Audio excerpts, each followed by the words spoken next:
那 Alex 的这个讲座他是用英文讲，因为英文讲得更流利。那么我们给 Alex 做翻译的呢是国语教育的创办人，是国语教育首席咨询师 Stephanie 于老师。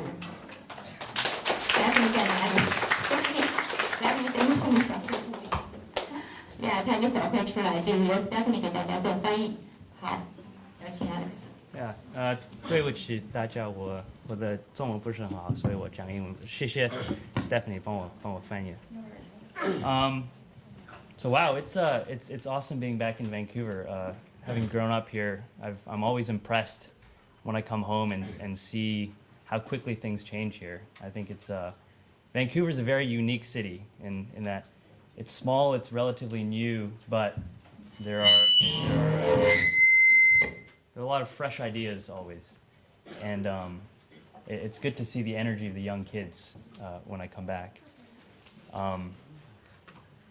Education is one of the things that I believe hasn't changed a lot here, and you know, when I come back and I talk with people that come out of St. George's or parents going through the process these days, sometimes it's frustrating that the conversation always remains the same, and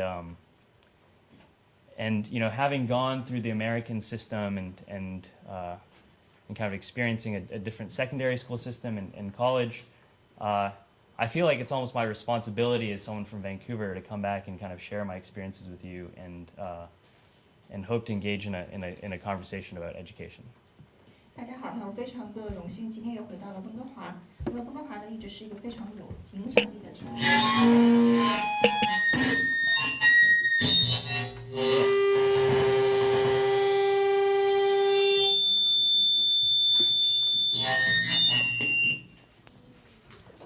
There we go. Is everything good? Yeah, we're good. Everything good? Yep. Okay, good.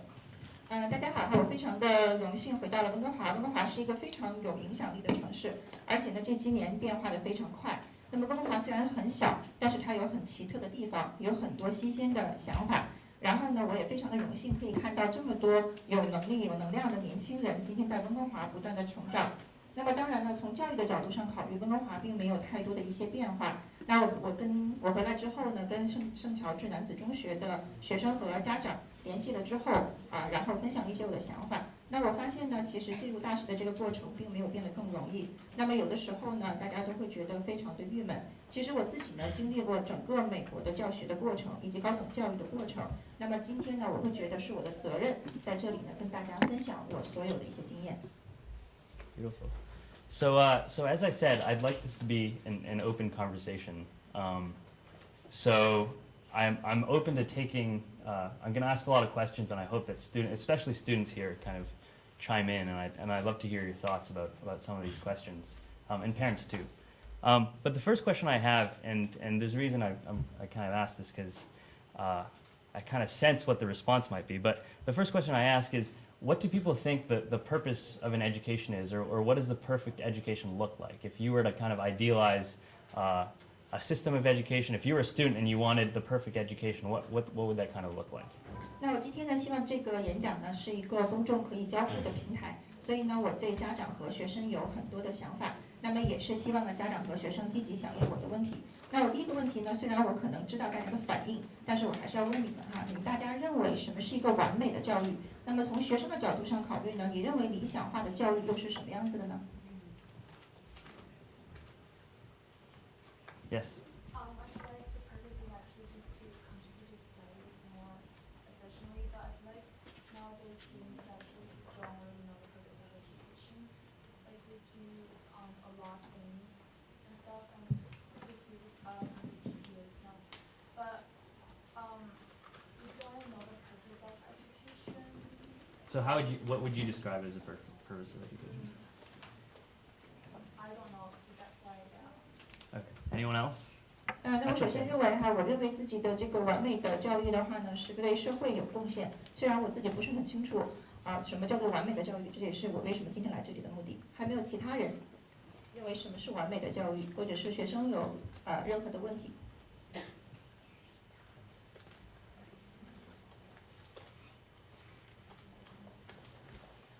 I might start calling on people. 那我现在就开始点名了。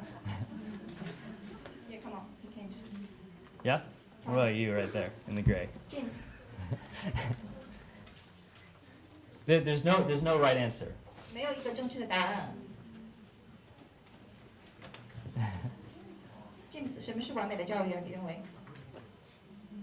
There's no perfect education in the world, but for me, I think students should have their free time to do whatever they want.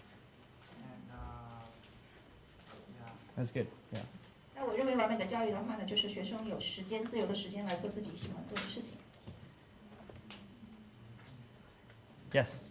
I feel that a perfect education should be a comprehensive system where like the teachers support the students to learn about what they actually like have a passion for, and the students can like switch subjects as they want. So like when they learn they think in math of one subject, they're allowed to go learn about another subject. Very good. Can you just repeat that part? I cannot hear. Alex, would you mind actually repeat her answer? Yeah, so she basically said that the purpose of teachers is to kind of support education and to allow students to kind of learn at their own will, and if you know they have interest in another subject, to be able to switch freely. 那我认为完美的教育的话呢，就是老师的话呢是根据学生的诉求因材施教，那么根据学生的喜欢上的科目，那么老师能够教授相应的一些知识。 What about parents? 那么家长认为什么是完美的一个教育呢？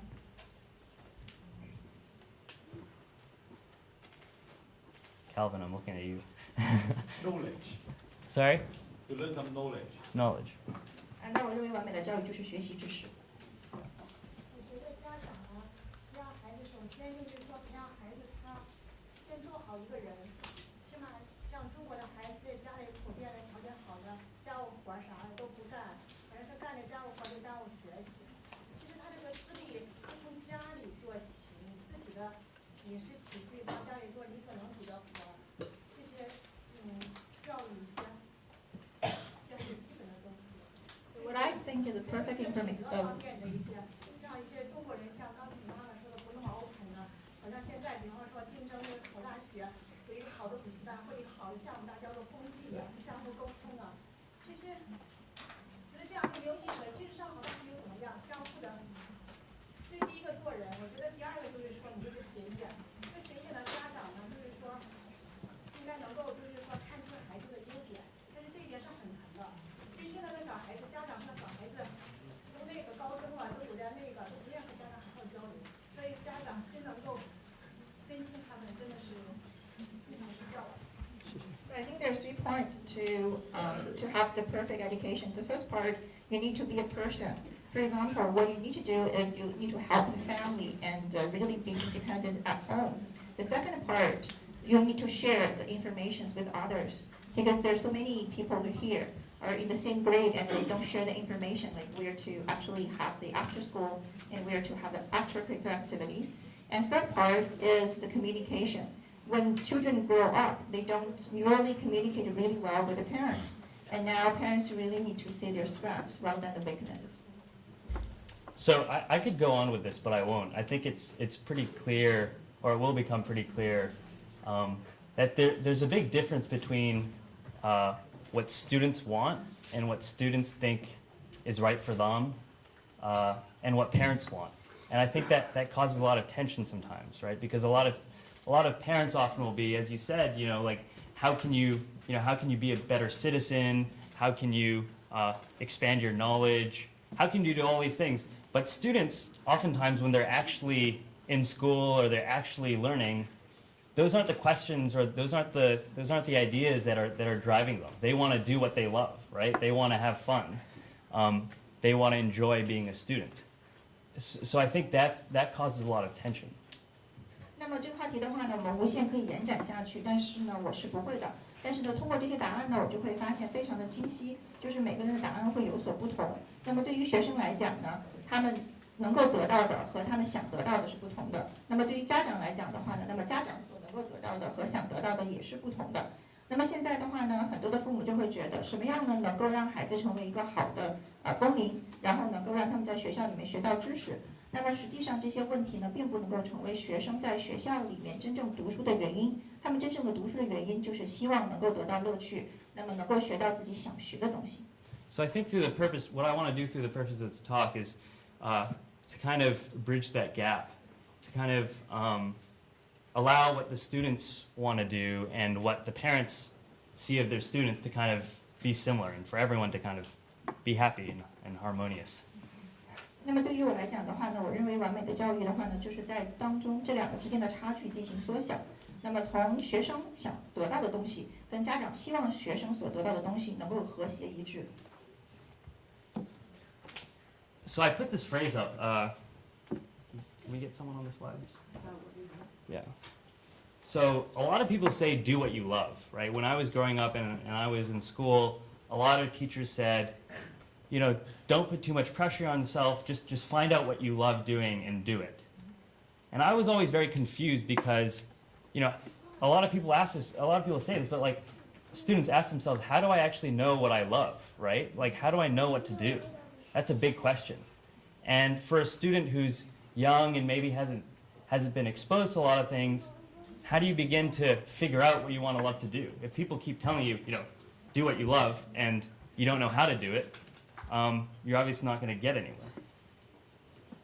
那么很多人都会说呢，做你想做的事情，然后呢追寻你自己的内心。可是呢，老师会跟我讲说，没有关系，你不用顾及别人，你只要做你想做的事情就可以。那么很多人就会问，那我怎么知道我自己想做什么呢？那么对于年轻的学生，没有见过很多世面的学生来讲，那我怎么能够知道自己想做的又是什么呢？ So I found out what I really love to do. I mean, I did it pretty early on, but a big part of that was going to Exeter. This is a photo of a classroom at Exeter. How many people have heard of the Harkness system at Exeter? Okay, good. Not a lot of people. 有没有人听过 Harkness system 这样的一个教学模式？ So at Exeter, every class is taught around a round table. So there's a maximum of 12 kids in a class. That's the maximum class size. And every class from math to science to English is taught around a round table. And the teacher sits with the students at the same table. 那么我在 Exeter 学习的时候呢，我们全部都是圆桌教学，无论你学的是数学还是科学，12个人是最多的。那么呢，老师永远是跟学生坐在一个桌子上进行讨论问题的，这就是我们的一个教学模式。 So the goal of this education system was I mean, one obviously was put the teachers at an equal footing as the students. So, you know, your teacher would teach you, but they would be talking to you and they would engage you in a conversation. So what ended up happening was every student became a teacher, right? Every student was teaching each other, and sometimes teachers would often say, you know, a teacher once told me, a lot of these kids in this class actually teach me because they present new ideas and they present new ways of looking at information that I would never have seen before. 那么在这样的一个教学环境当中的话呢，不仅仅是老师教学告诉学生什么样的一些知识，而且呢，让学生呢又能够参与到对话当中来。那么学生有的时候又是老师，所以很多的老师都会跟我讲，我非常喜欢这样的教学模式，能够给我提供很多新鲜的血液、新鲜的想法和新的一些知识和信息。So this system kind of taught me two things, and I think they're crucially important, at least for my development. I think for a lot of you.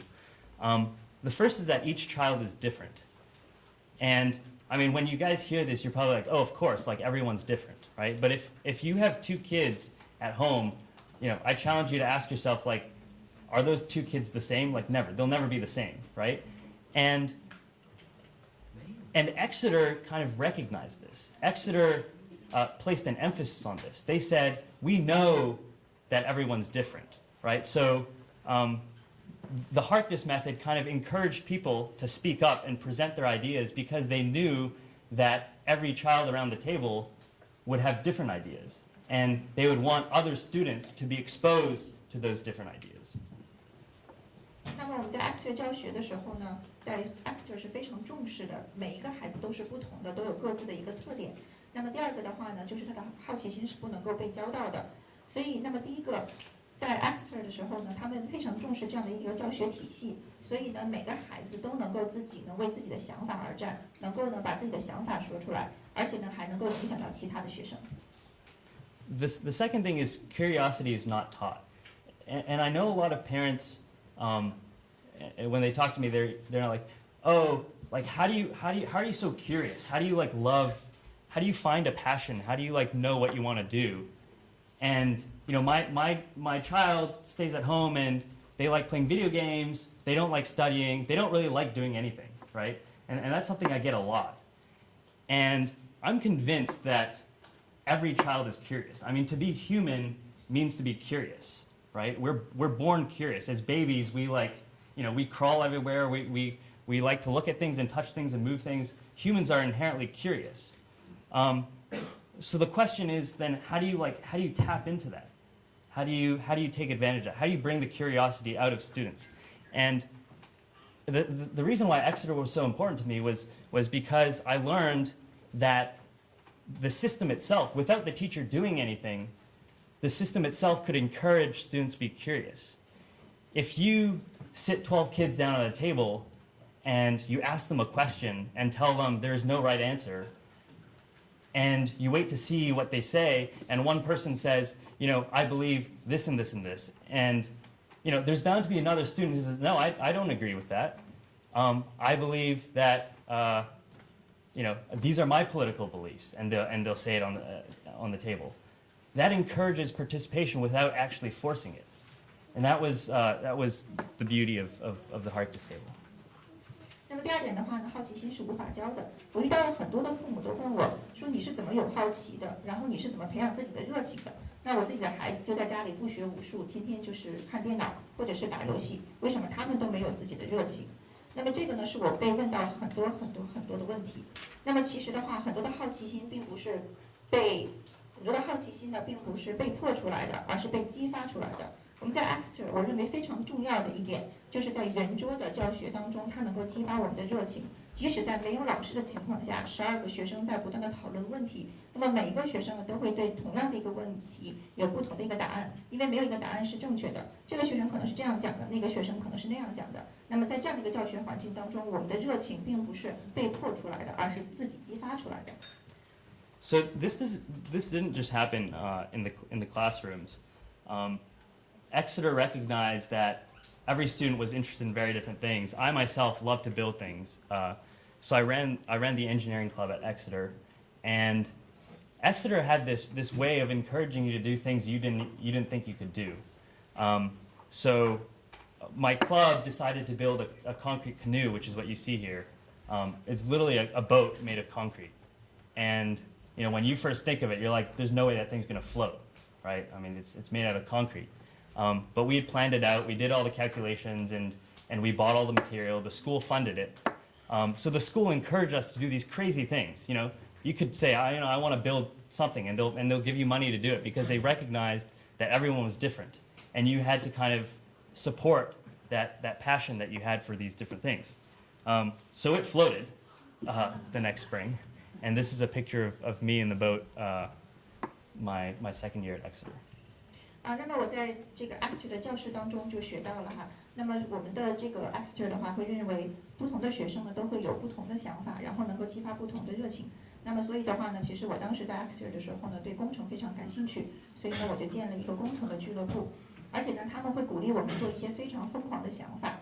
那么大家可以看到哈，我们当时的一个想法呢，就是要做一个不可能完成的任务，就是用固定的水泥做成独木舟，然后呢让它在海当中能够浮起来。那么很多人认为这个想法非常的不可能实现，但是我们的学校给了我们的资金然后我们自己呢又做了精确的计算。那么大家就是可以看到照片当中，实际我们是实现了自己的一个不可能完成的任务。So all this kind of relates to this idea of individuality, and that everyone in this education system is an individual and everyone is different. And personally, I think the perfect education system is one that caters to that individuality, that supports it. 所以大家就可以看到，这就是因材施教，因地制宜，各有不同。那我认为完美的教育就是要能够因材施教，能够满足每个人不同的好奇心。So what's going on in Vancouver? It's this thing that I call teaching without learning. And the reason I say that is because you can be a teacher, you can stand in a class and teach and have your students, you know, read and study, but not have the students learn at all. And that's exactly what's happening here, I believe. I think, it's not even in classrooms. If you look at, I know tutoring is very popular here, and, I know kids who go to test prep centers and learn. They're reading the books, they're studying, teachers are telling them the information, but they don't love it. They hate it. They said, if I had time, I would be doing something else. I'd be doing, I'd be building stuff, or I'd be, drawing or reading or writing. Yet they're still forced to do it. And I think that kind of environment is harmful because it doesn't matter how good the knowledge or the material is. If the student's not learning, then there's no point in teaching. Now, I say this, but I don't think tutoring is a bad thing. That's not exactly what I'm saying. I think if your child loves something and says, Mom, I really want to learn about physics, and the school's not teaching it, or it's too easy in school, but I would love to learn about this. Tutoring is not a bad thing. You can support your child with that kind of knowledge. You just need to understand what your strengths and the interests of your child are. 那么现在我们在温哥华又是什么样的一个景象呢？那么我就简单是讲的话呢，就是填鸭式教育。那么指的是什么呢？就是我们会发现呢，很多的学生呢，并没有说自觉的学习或者自觉的阅读，而是靠很多课外的补习。那么现在补习呢，我知道在温哥华非常的流行。那么但是呢，很多的孩子会说，我要去准备一个标准化的考试，所以我要去补习。但是这些孩子呢，并不一定喜欢这样的一些补习的形式，而且呢，我认为这样的环境呢，也并不是有利的。那么因为他们在学校里面可能也没有形成一个学习的习惯。那么现在，我并不是认为补习不好，我只是讲，比如说有些孩子会认为说，那我们现在学校里面的物理太简单了，对我来讲呢，我想学更多的物理知识。那么这个时候的话呢，家长是可以给他这方面的一些支持的。So I'll get back to that in a second, but I've talked a lot about individuality. I want to talk briefly about why I think this is important. And I know a lot of you are interested in high school admissions in the United States or college admissions.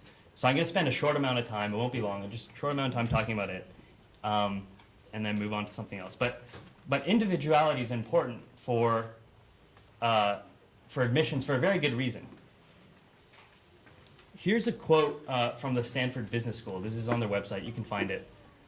What they say is, in assessing intellect, this is what they look for when they look for students. They say, in assessing intellectual vitality, we believe that your attitude towards learning is as important as your aptitude. We hope that your application will convey your passion, dedication, and genuine interest in expanding your intellectual horizons. 那么一会儿的话呢，我还会说到第二点。那我们先说第三点为什么是比较重要的？就是这种因材施教和个性化为什么很重要？我知道大家都非常的关心美国高中或者是美国大学的录取的情况。那么我们现在呢，先来讲到这里，给大家先看一下，这就是哈佛商学院的一个名言。他就说到呢，除了我们要去测试你的智商以外，我们认为你对学习的态度跟你的全面发展是同等重要的。我们希望你的申请当中呢，能够传达到你对事物的热情，你对事物的坚持，以及你对某些事物真正的兴趣所在。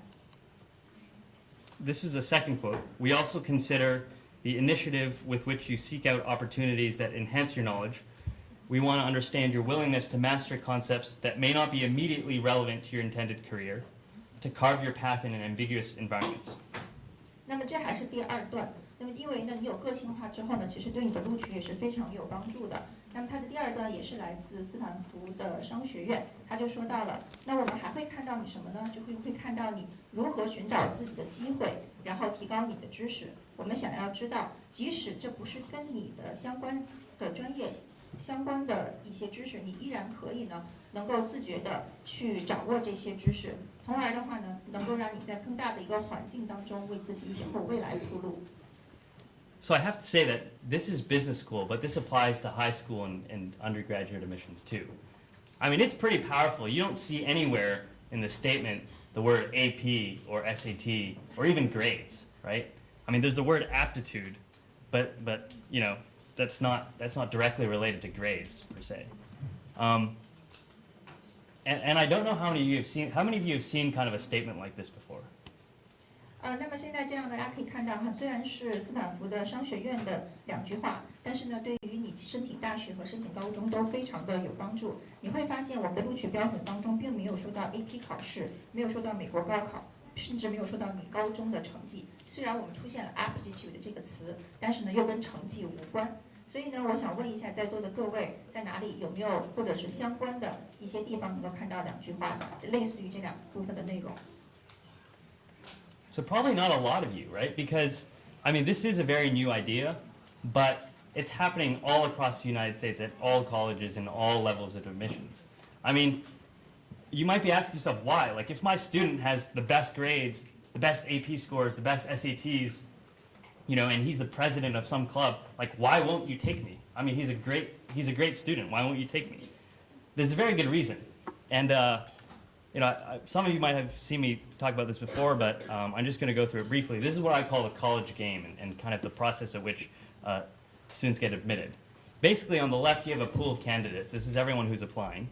In the middle is the criteria that you would commonly think that colleges use to admit their students. So, you know, your grades, your extracurriculars, your SATs, and then you pass through onto admissions. 那么并不是所有的人可能刚才都看到这2句话。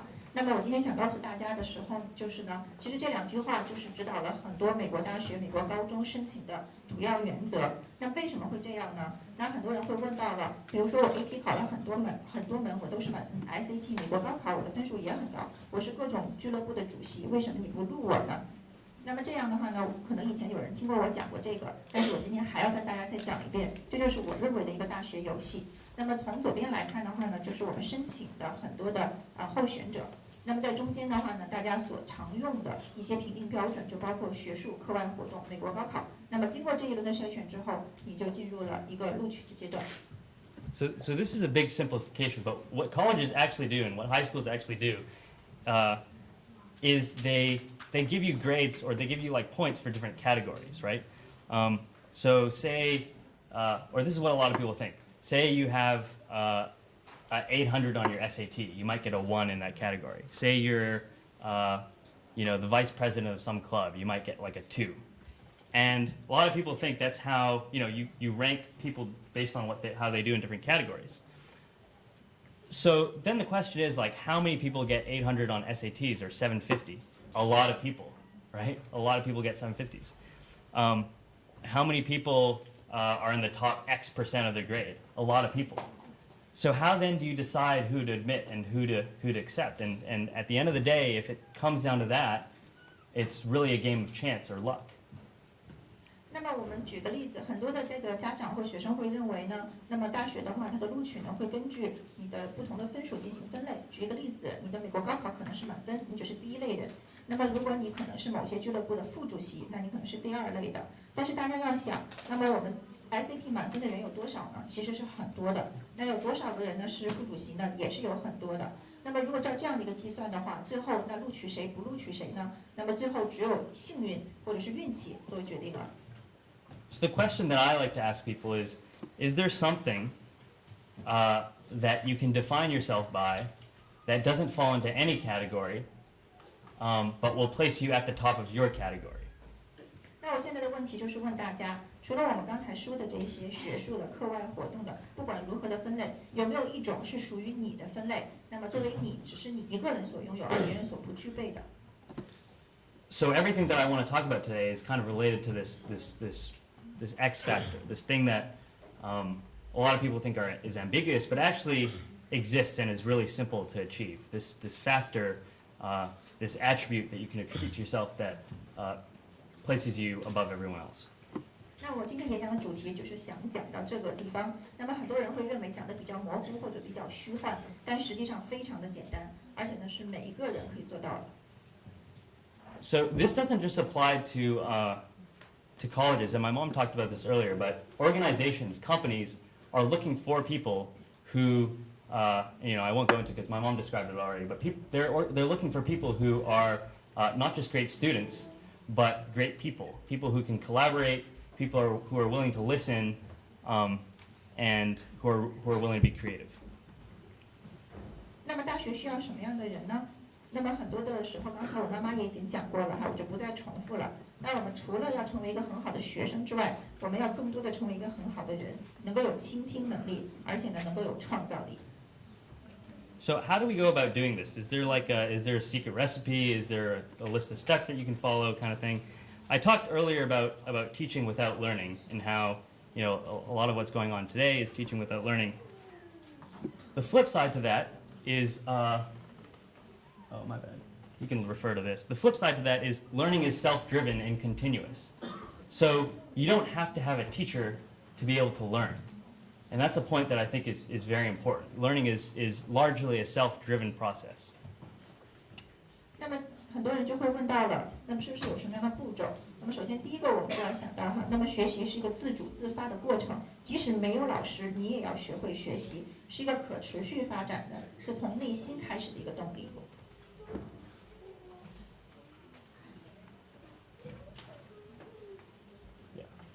So, if I could leave everyone with one, I'm not finished. We're only halfway through. But if I could leave everyone with kind of one thesis or one kind of idea, it's that education is a soft skill. And I don't know how many of you heard about soft skills before, but a hard skill is something like a math or a science that you learn. I think education is broader than that. Education is a soft skill. It's an attitude that you have that you carry on with you for the rest of your life. My mom likes to say that she's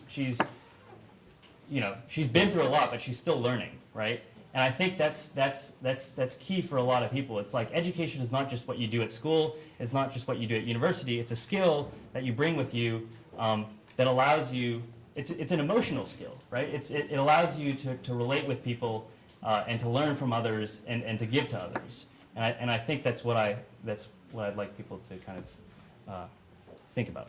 那我认为的话，教育现在是一个软性技能。什么是软性技能呢？那么跟它相对应的硬性技能，就指的是我们的数学，比如说科学这样的学科。那么教育是一个非常广泛的意义。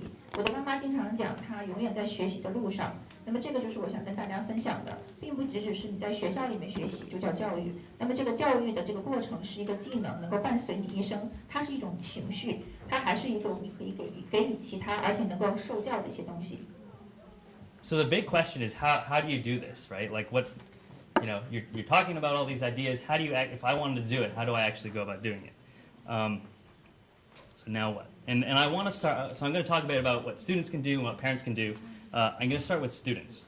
And there's this idea that has been coined by the Stanford Business School and IDEO, a design firm.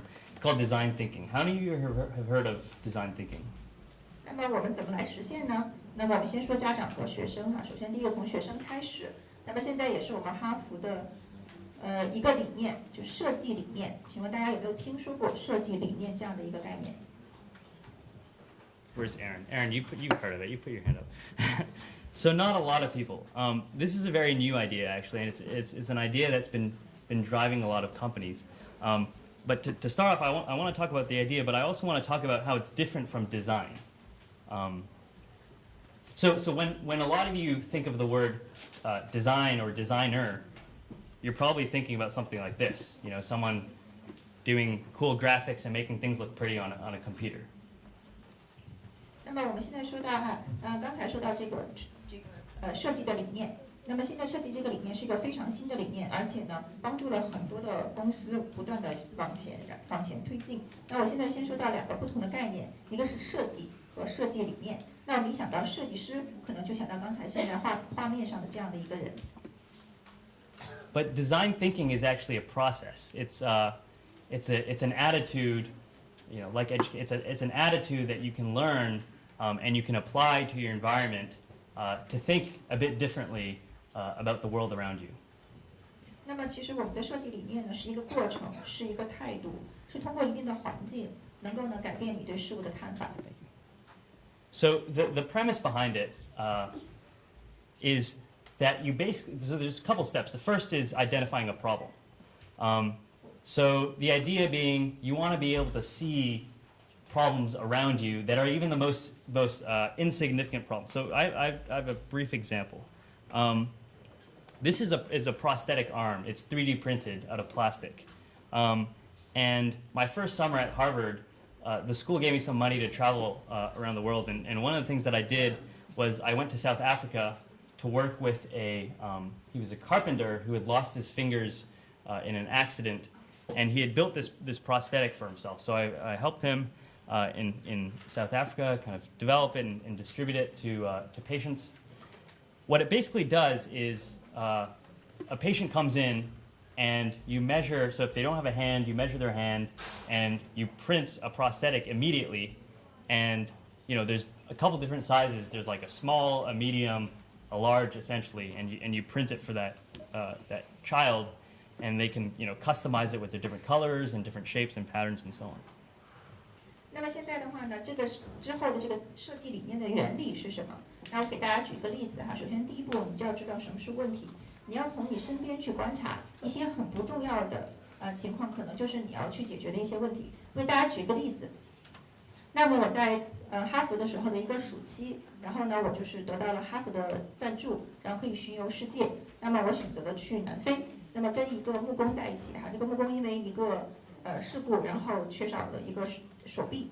那么这个时候的话呢，我们就帮助一些南非缺少手臂的人呢，进行了这样的一个3D 打印的手臂的一个可以放到他的手上哈。那么这样的一个过程，那么而且呢，我们是根据病人的不同的大小，他的这个手臂的环的大小，然后来帮他去设计这个手臂。你设计了之后的话，你可以立即通过3D 打印机打印出来，而且呢，你还可以进行个性化的定制，比如说不同的颜色，或者是不同的大小，或者在上面可以打印到不同的东西。So I came back to the United States that fall, and I was super excited. I thought it was a great idea. I went to a hospital in Boston, and I went to a surgeon and I said, I have this idea. Can I work with you to develop it, for the next year? And he said no. He said, it's a great idea, but there are a lot of rules in the United States. You need approval, you need regulation. You have to get trained for a year in the hospital before you can work with a patient. So he shut it down. 那么我回到美国之后呢，非常的兴奋，然后我就找到医院，找到这个手术室哈，我就跟他们讲，说我能不能跟你们工作1年，然后发展我这样的一个想法。但是他们说呢，不可以。为什么呢？因为医院有非常明确的规定，你要进行不断的申报，而且呢，你要想跟病人一起工作的话，你还要去被培训1年。So the next couple of months, a friend of mine from high school, he got in touch with me because he heard I was doing this prosthetic work, and he lives in Cambodia. And he said, at home, Cambodia is riddled with amputees. I mean, Cambodia has one of the highest rates of amputees around the world because of the landmines that are still there from the Khmer Rouge regime. And he said, there's a big problem in Cambodia. Can you come to Cambodia to help? So I got in touch with a prosthetic clinic in Cambodia that was specializing in prosthetics. And I asked them, what's your process? How do you deliver prosthetics to patients? What does the manufacturing kind of look like? And he said something that blew me away. He said, we have one center in Phnom Penh, which is the capital, and patients have to travel, hours by bus from the countryside to the city, where they get fitted with prosthetics. The process takes 3 weeks. So it takes them 3 weeks to build these prosthetics. And the patient sits there, and this is a picture of the process. It sits there. They wrap plaster around their foot, and it's an incredibly long and painful process for these patients to have to endure for 3 weeks. 那么呢，过了几个月之后呢，我一个高中同学哈，然后呢就过来告诉我呢，在我们那个地方的话呢，有很多的人需要帮助。那么比如说有被感染了哈，或者截肢的这个人员，需要很长的一个时间才能够得到这个假肢。那么能不能帮到我们？那我就跟他们我非常好奇，然后我就跟他们进行交流。那你们这个工厂生产是什么样子的？那么整个过程又是什么样子的？那我就会发现当地的这些病患的话呢，首先如果得到治疗，就需要3周左右的时间。So this blew me away. I said, this is ridiculous. It takes 3 weeks for a patient to get a prosthetic. So I said, is there an easy way of doing this? Can you do it in less than a day? So I went about designing a system. Basically what it involves is you take your cell phone and you take about 100 pictures of the person's residual limb or their stump. And then in your computer, it generates a 3D model that's the perfect, so it combines all the 100 pictures. And it generates this 3D model that's exactly the same as the person's limb, and then you 3D print the socket. So the difference between the socket and the actual prosthetic is a socket is the piece that attaches to the skin, and the prosthetic is constant. So that can be manufactured. You can make 1,000 of them, and everything's the same. The socket is custom for every patient. 那我就发明了一个系统哈。那么首先的话呢，如果你是病患的话呢，先要上2张照片，就是根据你病患的这个部位，然后呢我就去做3D 的模型。那我就分了2步，一个就是 3D 的模型和它实际上能够衔接的这个部分。那么在衔接的这一部分的话呢，其实是可以这个个性化的，但是呢非衔接的部分的话呢，你是可以批量进行生产的。所以这样的话呢，病患不管你是多大的一个尺寸，或者是哪个部位进行了需要装上假肢的话呢，那么他们可以进行一个批量的生产，你只是需要个性化的定制它的衔接部分就可以。So I want to talk about how what I did here is very different from what I did in South Africa a year earlier. This is an example of design thinking. What I did in South Africa was not. And the reason I say this is because there are a couple issues that I was trying to solve in this case.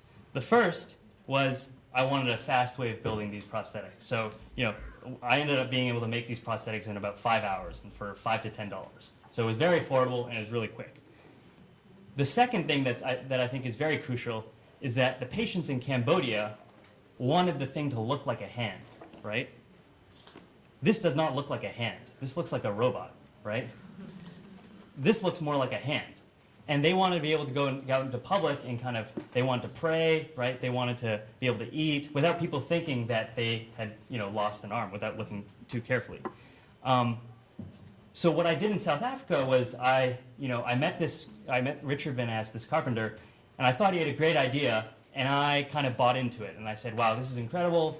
I want to see how far this goes. And I didn't really think of what the problem was. And the reason RoboHand, this hand here, hasn't taken off is because it doesn't really address the problem.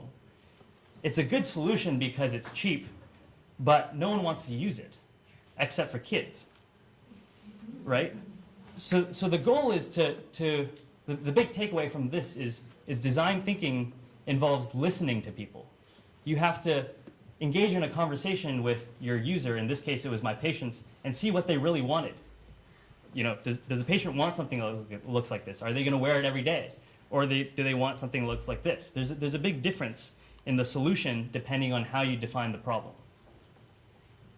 那么所以的话呢，我们现在就跟大家对比一下，我在这里的话跟我在南非的经历非常不同。那么第一个的话呢，就是我需要让它快速进行生产。那我们现在生产的话呢，就是5个小时之内就可以解决这样的一个问题，而并不是3个星期。那么第二个呢，就是我要关注的重点。其实我的这个设计的理念呢，是在这个地方产生的，而不是在南非。那么很多的时候的话，大家可以看到哈，以前我们在南非做的那个手呢是一项机械手。那么除了孩子之外的话呢，没有人愿意把它用上，而且第二个的话，它没有实际应用价值。但是我们现在做的这个手的话呢，就是能够解决人们现在的问题。那么很多人愿意去祈祷，或者在外面去吃饭，或者是说呢，他因为各种的不便，不希望别人看到这是假手。那我们现在就解决了这样的一个问题。那么我以前跟我们在南非的这个木匠这个过程当中哈，并没有解决这样的一个问题。所以呢，我得出来的结论就是，如果你有想要这样的想法，你首先要学会倾听，知道你的用户体验是怎么样的，而且能够实际解决问题。So I talked about defining the problem. This is very important. How do you go about defining a problem?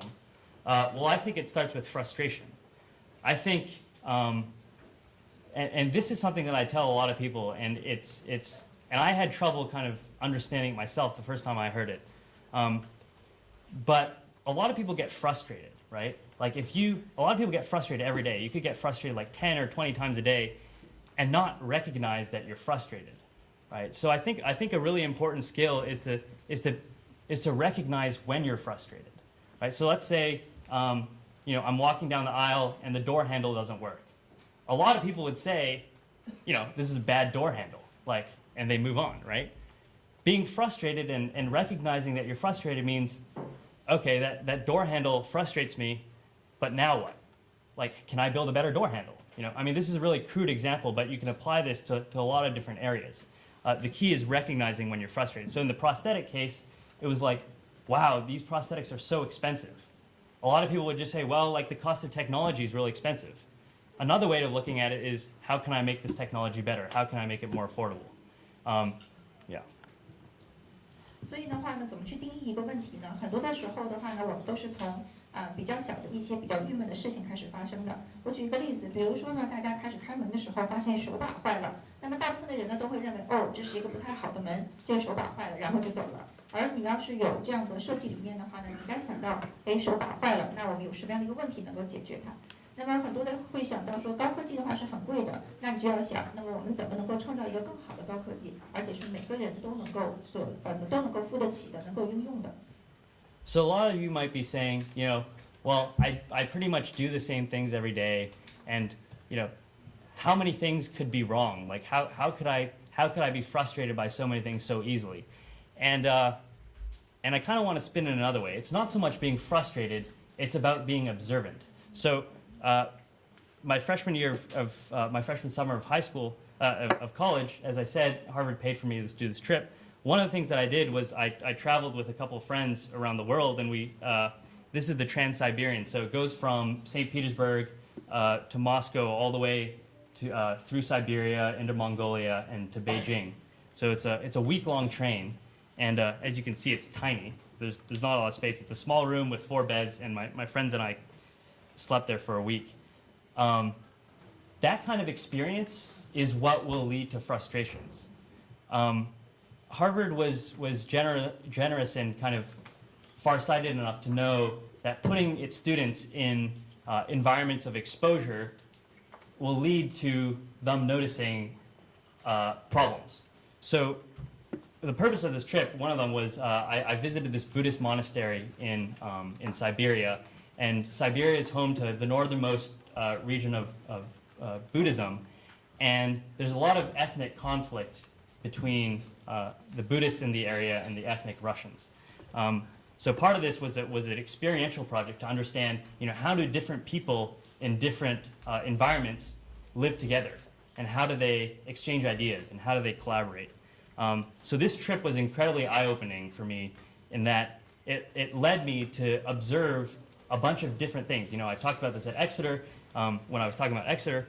This kind of environment, traveling and being exposed to different cultures, leaving Vancouver and seeing, you know, what life is like outside of Vancouver, is very important, not just to travel and see the world, but to be exposed to a lot of different ideas and hence frustrations. 那么有一个非常重要的部分哈，就是我在大一的时候呢，很多的人讲哈，就是说刚才我说的是郁闷，或者是说非常的不解。其实呢，我更想说的是说呢，你要善于观察。那我在大一的哈佛的暑期的话呢，那么这个哈佛付费，然后呢，我们能够有一个很好的这样的一个旅程，然后我们就从匹兹堡一直到莫斯科，然后到了蒙古，最后到了北京，那么短短1个星期的旅程。那大家可以看到我们的这个旅程当中其实住宿条件非常的差，然后比较小，那就让我们非常的郁闷。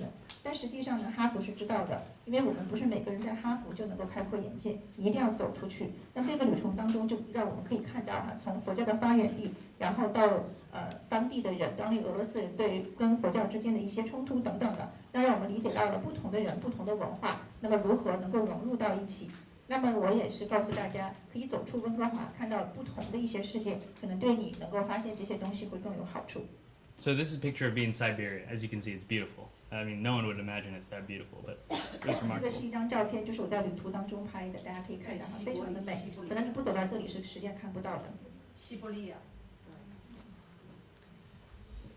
So I talked a bit about listening, but I think, and this kind of goes back to Exeter, but listening is a skill that I think everyone should have, and not a lot of people do. And I don't mean just paying attention to what the teacher says in class. That's not really listening. When I was at Exeter and we sat around the table and there were 12 students, you were forced to not only hear what everyone at the table was saying, but engage. And that active engagement is what I call listening. The idea that, you know, someone says something and you have to ask yourself, okay, this person just said that, what do I think of it? And what questions do I have for that person? What response do I have for that person? And the teacher's job at Exeter was to force you to respond to the previous person's comment, to ensure that you were actively listening to that person. 那么不仅仅刚才是说到我在西伯利亚的一些经历，那么之后的话呢，我还想跟大家分享第二个技能呢，就是一定要倾听。那我们在 Exeter 上学的时候，高中有12个人，大家刚才还记得啊，我们在圆桌当中。那么每个人发言都必须你要被迫的去要去倾听，倾听之后不光光是光听，你还是能够融入到对话当中，而且呢，你还能够要对他说的话有反应。那么在座的老师的责任就是说，让你能够注意倾听，而且呢，必须要对他们刚才说的话呢有所反应。那么别人说了什么，我应该以什么样的一个态度，或者是哪样的一些言语能够回答了他。So as I said, design thinking is a process, and if you don't listen to your users, if you don't listen to people that you're trying to help, there's no way you can come up with innovative and creative solutions. But I also want to say that, you know, I'm talking about design thinking, and I brought up an example of my prosthetics project, and I want to make clear that design thinking is not just a process for people who love building things. It's not just something, you know, like I love technology and I love building things, and design thinking works for me. Design thinking works for people who are in the humanities or in the arts or love writing, right? It's a process that, it's a personal skill that you develop to allow you to engage with the environment around you. 那么我刚才跟大家去讲的就是这个设计的理念呢，其实是一个过程。但是呢，如果你不去倾听你的用户，你不知道你的用户体验怎么样，或者是说你根本就不是想去听你想帮助的人的想法是什么，那你不可能有一个创新的方法能够解决刚才所说的问题。那么当然了，设计的理念不光光是一个过程，这个设计的理念并不是说让所有喜欢动手的人去做的，而那些喜欢人文的、喜欢艺术的或者喜欢写作的，也可以通过这种创意，也可以通过这种设计的理念，然后呢发展一项技能，然后改变你的环境。So the reason I'm talking about this is because, as I said, you know, as part of education, we all need to develop some form of individuality, something that we can call, you know, a project or an idea or something that we can present that we can call our own. Design thinking is a very easy process, and I want to emphasize easy. It's not just like people who go to Harvard that do this. Every one of you can engage with the process of design thinking. It's an easy process that can lead to solutions or projects that you can call your own and will ultimately set you apart from other people. It'll make you unique because the solutions that you derive, the solutions that you come up with, no one else can come up with it because it comes from your passion and your ideas and your view on the frustrations that you have of the environment around you. 那我们刚才说到个人的解决方案个性化，那么不光光是一个想法，一个这个项目，它不是一个简单的过程，也并不是说只有哈佛毕业的学生或哈佛在校的学生才能做，这个对每一个人都是适用的。那这样的一个项目的话呢，能够让你与众不同，能够让别人看到你的亮点，能够让别人看到你的热情。So if you don't believe me that all of you can do this, I want to give you an example that I feel very close to. In January of my second year at Harvard, I went on a trip to Kenya. This is a slum called Kibera. It's the largest slum in Africa. It's the largest urban slum in Africa. It's the size of Central Park in New York, but it's home to over 1 million people. And these people don't have homes. They're literally just, you know, they're tin roofs, metal sheets as walls. They don't have any sanitation, no bathrooms, no showers, no running water. They need to carry their water in from the next town over. This is one of the poorest places in Kenya. And the reason I went is because a friend of mine had built, he basically built a public facility. He drilled a well, and then he built toilets, a laundry machine, showers. He basically wanted to provide these basic resources to people living in the slums for free. 那如果你不相信我的话呢，我现在就给大家举一个最近刚刚的例子哈，就在1月份的时候呢，然后我又通过这个哈佛的项目呢，去了一个南非的这个玛雅的城市。那这个里面大家可以看到，细一看的话呢，有点像纽约的这个市中心，但实际上他们的非常的居住环境非常的拥堵，而且呢非常的没有太多的这个生活的条件，比如说他们是没有卫生间的，或者是没有干净水源的。那么我们的同学的话呢，就能够帮助当地的人获得了这个，在他们的这个避难所当中呢，就建了卫生间，然后呢给他们通了水。So as part of this facility, they had installed a couple of computers, and no one in the slums knew how to use computers. But they put the computers there, and over a course of 4 or 5 months, the students, they were about, they had really informal schools. They were about 15 to 22 years old. They taught themselves how to use computers. I mean, these are people living in the slums of Kenya teaching themselves how to use computers. And it was remarkable for me. I arrived and these people knew how to code. And I don't mean just like Microsoft Word. They knew how to program. They knew how to code, right? 那么通过这些设施呢，我们还带过去了电脑。那么大家可以想象哈，我们通过4-5个月的时间，帮助了当地15到20岁从来没有学习过的当地的人哈，就居住在避难所里面的人，学会了用电脑。这对我来讲是一个非常非常大的惊喜。我想刚才跟大家讲的，他们不仅仅是自己学会了怎么用这个微软的软件，一般的办公用品，他们还学会了如何编程。So, my friend had asked me to go teach a class on design thinking, and I arrived and I met these students and I said, "There's nothing for me to teach them. They know everything, right?" But I still held the class. It was 12 students, and it was a 3-week class, and the first day I sat down and I asked the students, "What makes you frustrated?" Right? I asked the same question that I posed a couple of minutes ago, and I said, "What makes you frustrated?" And this one girl, she was about 16. She said, "Education makes me frustrated." She said, "In the slums, the form of education is very informal. There's no money, so sometimes we go to school and there's books that we have in the classrooms, but they're very minimal, and we have passions outside of just what we learn in the class," is exactly what she said. But she said the education system in the slums doesn't allow us to fulfill our passions. I mean, this is a 15-year-old girl who grew up in the slums. Can you imagine, even if I hear that here, it's like, wow, this kid is really mature. They really understand what the issues are. This is a girl who grew up with basically nothing. She said, "I want to realize my passion. That's why, learn how to code." And it was remarkable for me. 那么后来的话呢，朋友就叫我去说，你可以教一下什么是这个设计思维的课程。我想他们都不用我教，但我还是去了。那么在3个星期的课程当中呢，我教了12个学生。在第1天的时候呢，我就非常的对一个女孩子非常有印象。然后她是一个16岁的在避难所长大的孩子。那我就问她，你认为呢？你现在对什么事情很苦恼？那么这个女孩子就说呢，我对教育很苦恼，因为在避难所当中，正式的教育也变得不正式，因为我们没有钱，有书但是又非常少，所以我是想了解在这个避难所之外的世界的，但是我却没有这个可能性或者没有这个条件。大家可以想象吗？一个15、16岁的孩子居然能够如此成熟，虽然呢他没有接受过任何正规的教育，但是呢他是想去学编程，而且呢能够想要发挥自己的热情。There was another boy. He was young as well. He said to me, "Job searching is very difficult. It frustrates me." And I said, "Why?" And he said, "A lot of people in the slums actually have hard skills. They taught themselves accounting. They taught themselves math. They taught themselves graphics design using these computers." And he said, "We have a lot of skills, but we can't seem to find employers that match our skills."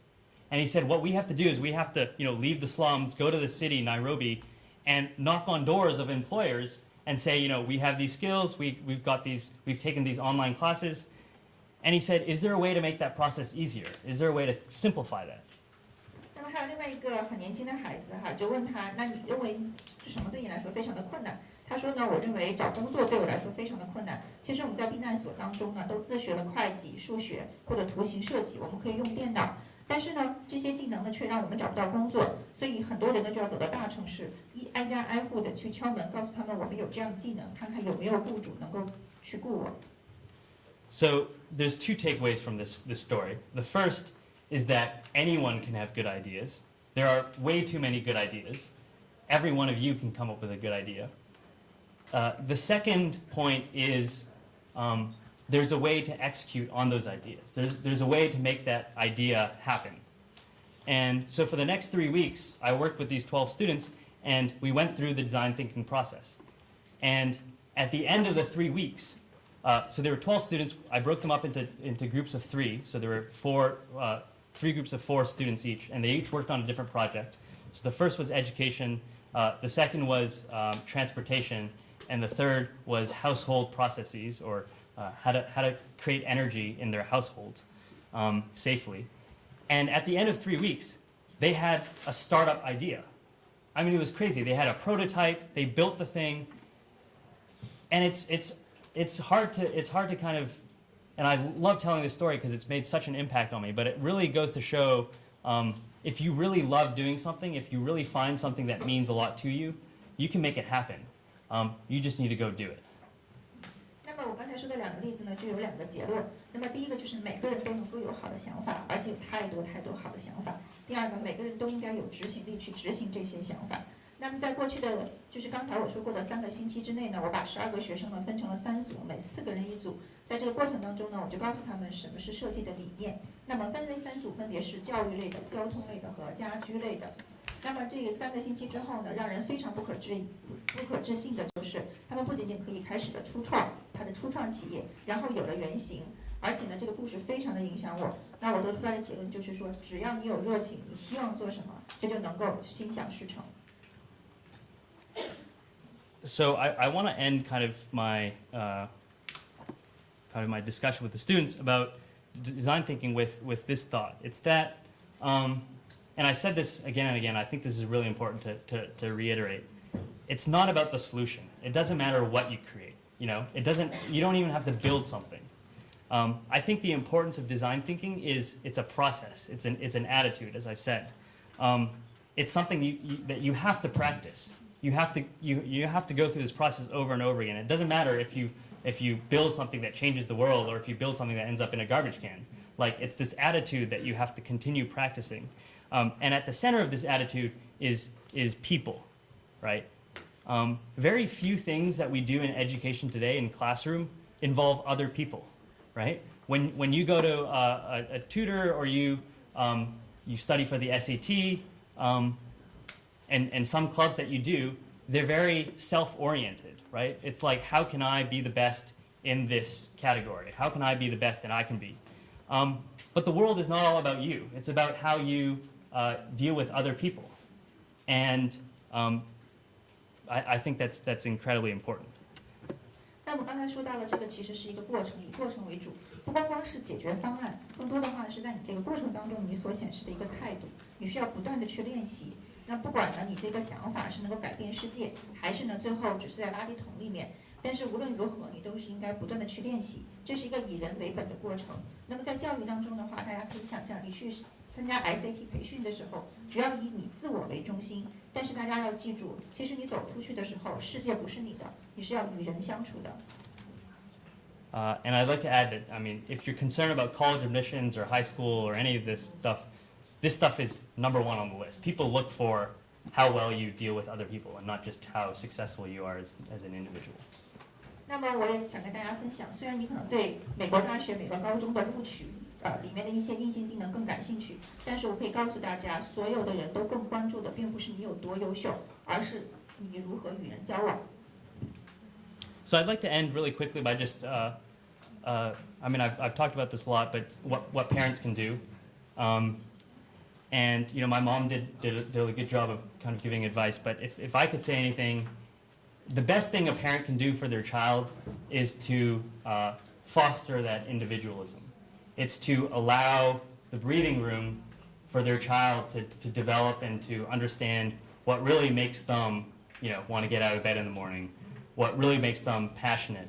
And it's to allow them to take risks and to do things that no one else has done before. And understand that in the long run, that'll be beneficial to your child.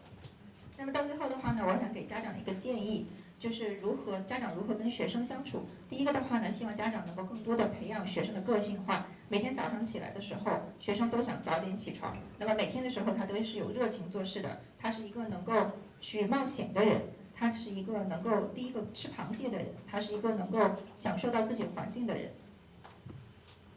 So I'd really like to hear what your thoughts are. But before I do that, just like to say that at the end of the summer, I might be doing a class on design thinking. It'll probably be like a 2 or 3 week thing, and I'll have a couple of students, and we'll go through this process as a whole and and see where that goes. But it all depends on scheduling and student interest.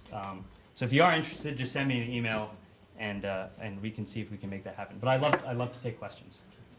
那么最后的话呢，我是认为哈，刚才我们所说的设计的理念才是能够可持续长久发展的。那么在今年的暑期最后的话呢，最后的2到3周，我很有可能会在温哥华开这样的一个课程。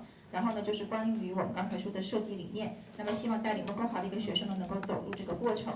那么到最后呢，我也公开了我的邮箱，希望大家有任何问题的话呢，也可以向我提问。那么现在的一些时间哈，我是非常想听到在座的学生和家长的一些反馈的。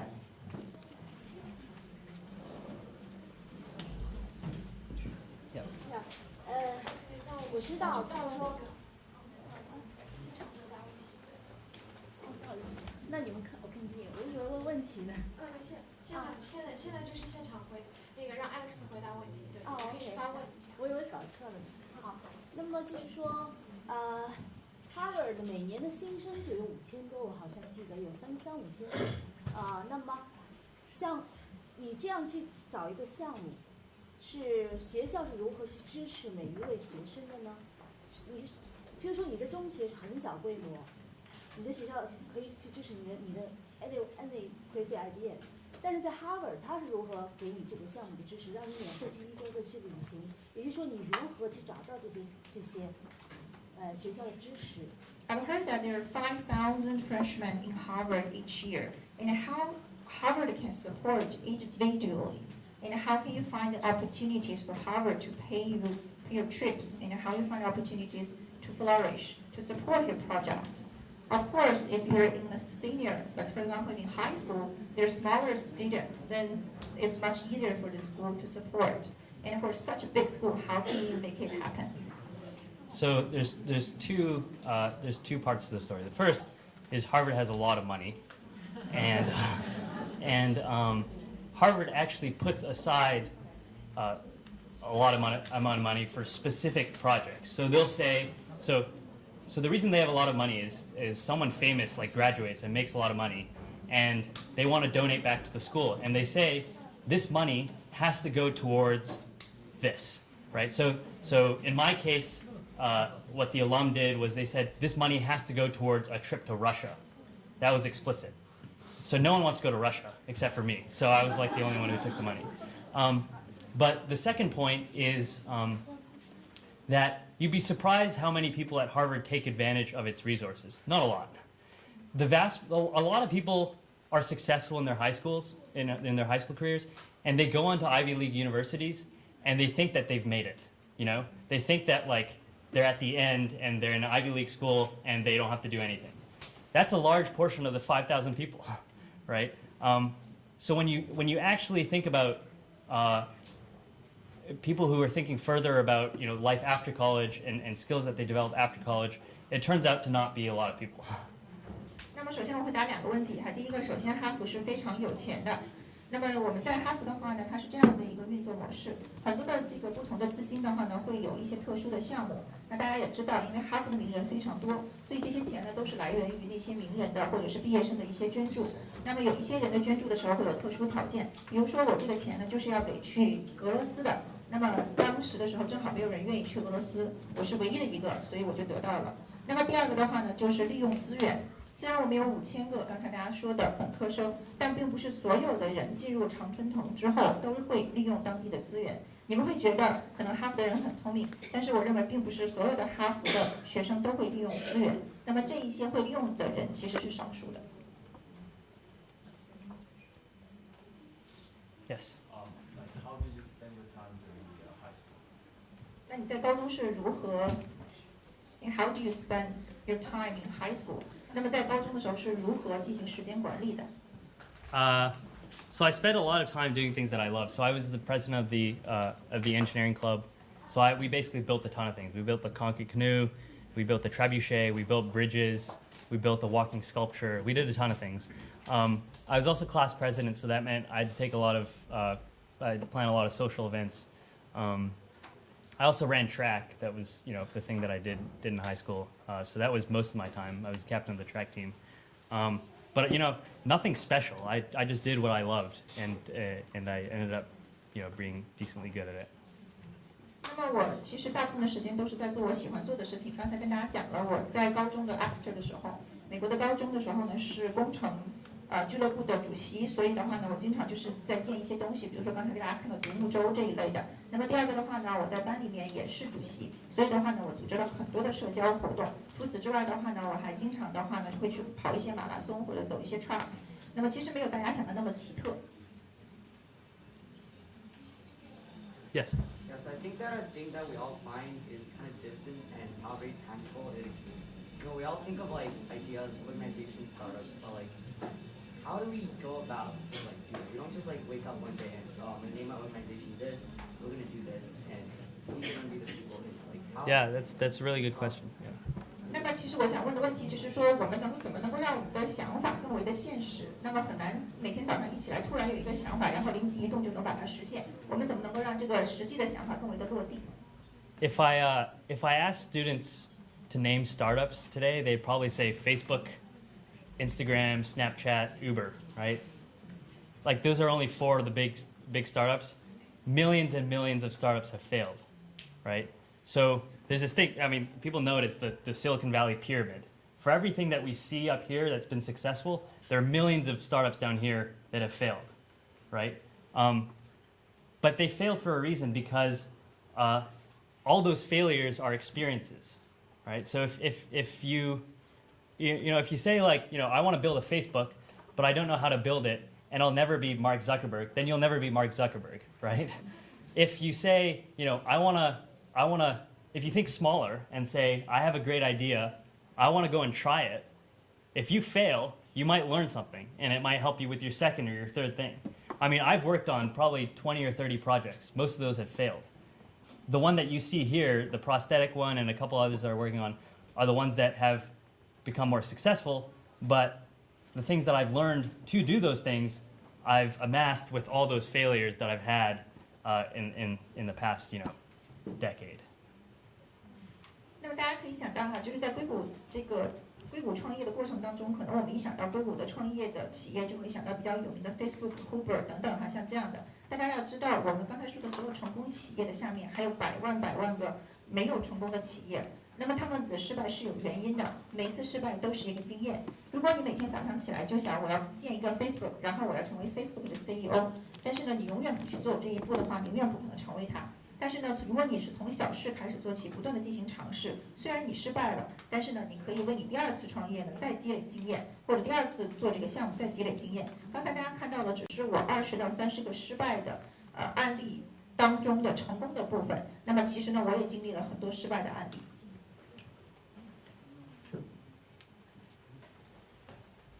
在你的这个成长的过程当中，在温哥华和美国这2个不同阶段的教育特征，教育的这个过程当中，你觉得是什么最重要的特点成就了你的领导力，成为主席，吸引别人的追随 So through your growth, both in Vancouver and also US, what do you think will be the most important factor to contribute to your leadership and be the president of many clubs? Yeah, I mean, I think the biggest thing is, and I talked about listening, but another way to put it is sharing. I think sharing is very important. It's a human skill, but it's also something that people don't do enough of here. And I went to St. George's, and I grew up in the Canadian middle school system, and it was, I didn't realize this until I left and I went to Exeter, but then it struck me how little people shared here. And a parent mentioned it earlier, like, students don't help each other when it comes to tests, or when it comes to, they don't share information about where they go learn knowledge. At Exeter, everyone shared, right? Like, everyone knew that everyone else was working hard and it was difficult. And they knew that if they helped others, they would get that mutual benefit. And I think, it's easy to talk about this stuff, but I think the reason it worked was because of the Harkness system, right? If you're sitting at a table with 12 students and something that someone says makes you say, wow, like, I didn't think about that. Like, that's a really interesting way of thinking about it. You're going to appreciate that person for sharing that knowledge with you. And you're saying, wow, I'm learning because someone else is helping me.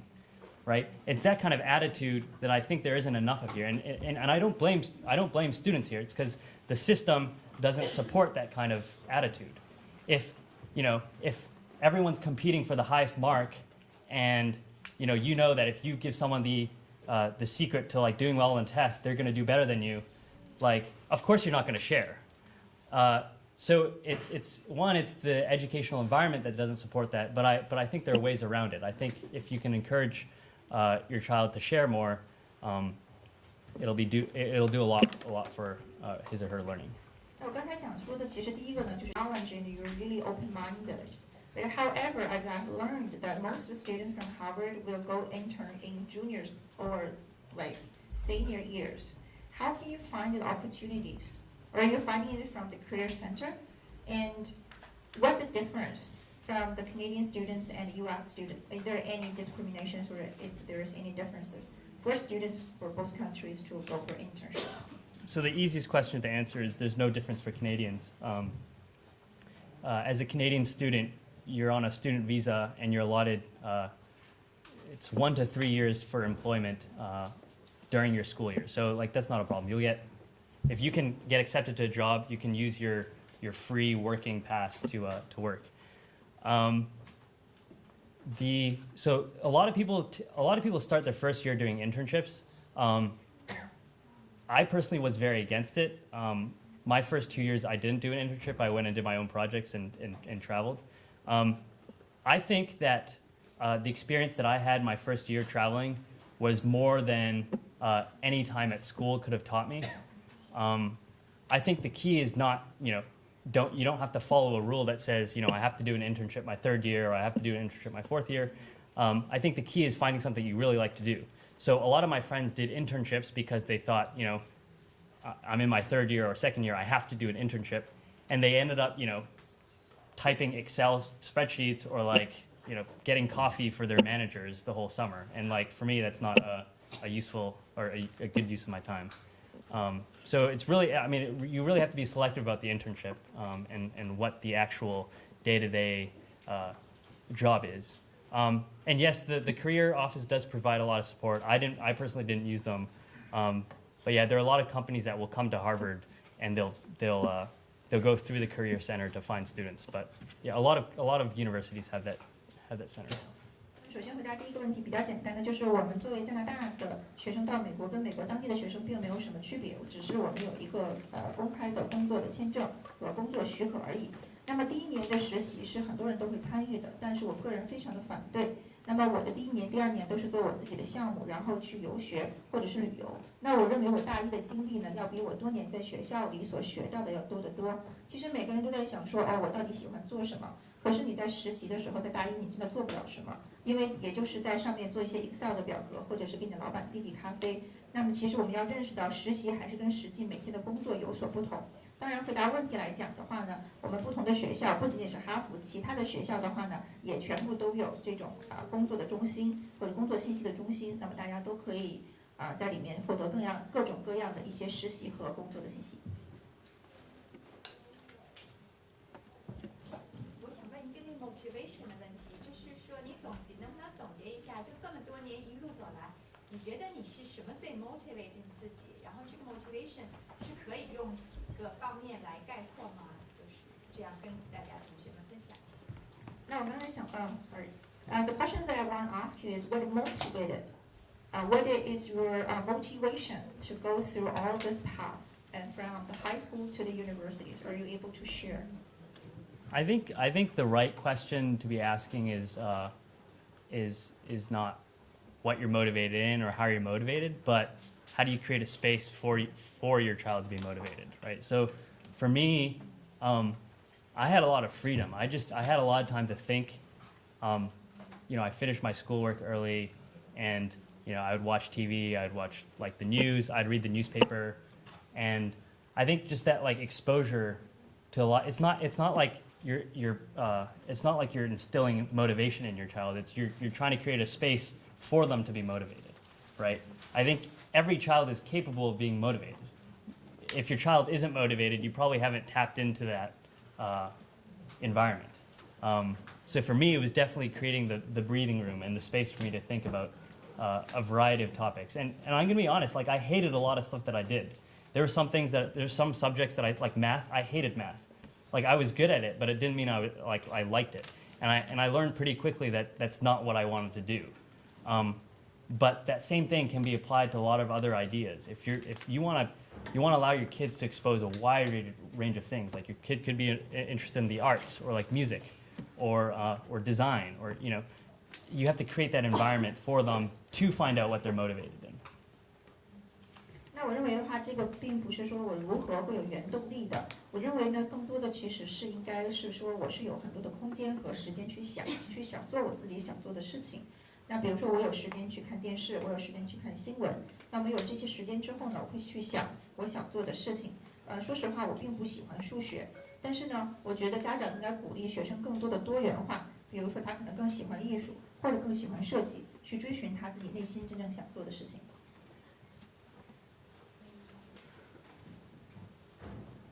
大家还有没有其他的一些问题？我想问一下，在你去美国之前，那个 social media 的东西还没那么发达，好像那个 Snapchat、那个 Instagram， 现在的孩子都花了很多时间在那边，从早到晚，睡前或者起来的时候，你那个时候最多就是看电视，对吗？空间很多，现在的空间都被那些电子东西塞满了。 你怎么看这个东西是好还是怎么样？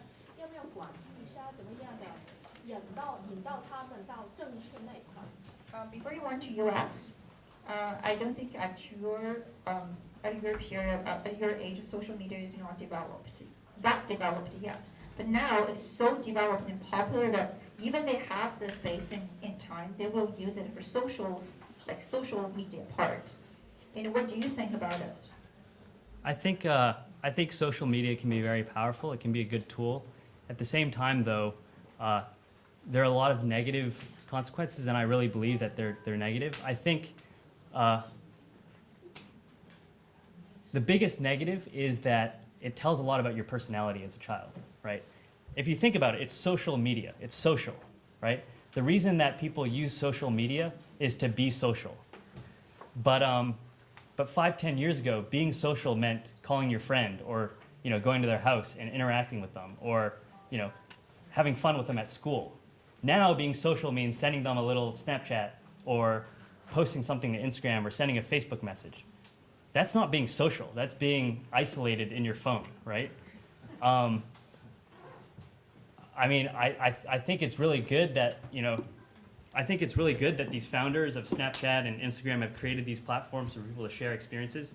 At the same time, though, I think it's very harmful. And I think the solution to it, and I'm not a parent, so I don't have experience with this, but I think the solution is not telling your child not to do it, but encouraging them to be social so that they don't need to do it. And I can't say this from experience because I haven't raised a child, but I personally, if I were to try something, I think it would be finding ways to develop your child's personality so that they can engage with their friends and engage with others without having to do so through phones or through computers and that kind of stuff. And it's very difficult, I know, because the technology is very powerful. 那么现在的话呢，这些工具呢，我还是认为呢非常的不利。这个不仅仅是说社交的问题，因为它是社交媒体，所以更多的其实是让大家去社交。大家知道以前的社交的话呢，就是学生去不同的学校，然后呢，如果去找他的话，他要走到家门口去敲他们的门。那么现在社交媒体的话呢，只是一个短信。那么现在这个社交媒体的这个意义已经不光光是社交，而是与人隔离。所以从这个角度上考虑的话呢，更多的还是鼓励学生能够走出去，尽量不要沉溺在这种社交媒体当中。And I guess something related is games, right? Like a lot of parents are frustrated that kids develop a lot, spend a lot of time on gaming. I mean, I played games when I was younger, but there was a certain point when I stopped, and I think the reason I stopped was because I started telling myself that I wasn't getting any benefit from it. And I was like, parents might know about these games, but they're different levels, right? You can go level 1, level 2, and it goes all the way up to level 100. A lot of these games. And at a certain point, I was like level 70, and it's like, what am I getting from it? There's no real physical benefit. And also I wasn't engaging with my friends. It's very like non-social behavior. So I don't have the answer for how to like make that shift happen. But my guess is if you can expose your child to a lot of other ideas that they end up becoming very interested in, they'll realize that their interest in gaming or social media is very unfounded or unnecessary. 那么大家刚才提到的可能更多的是电子游戏。其实我以前也是玩电子游戏的，但是呢，有一个点之后呢，我就停掉了。为什么会停掉呢？我认为呢，对我来说没有什么太多实际的好处。那么因为其实游戏并不能给我一个实际社交的需求，所以呢，我是认为呢，如果家长能够帮助学生呢去想到其他的一些想法，他自己比较有热情想做的事情，而不是整天沉迷于游戏，把他的时间或者让他比较有意思的一些事情被占满的话，他可能就是不会大量的时间花费在游戏上的。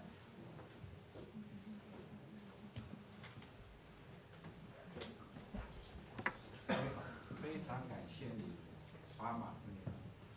第一个问题啊，也是我说兄弟的问题。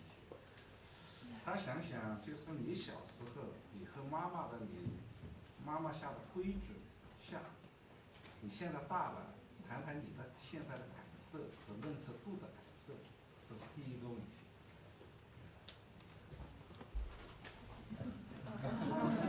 Sorry. So the pieces, like when you're small, right? When you grow up, your mom always told you what to do, right? They will have the rules for you. And now when you grow up, after that, when you think back, and what do you think about the mother's rules? If there's right or wrong, and how do you think about how mom teaches you? I mean, I think everything my mom said was right.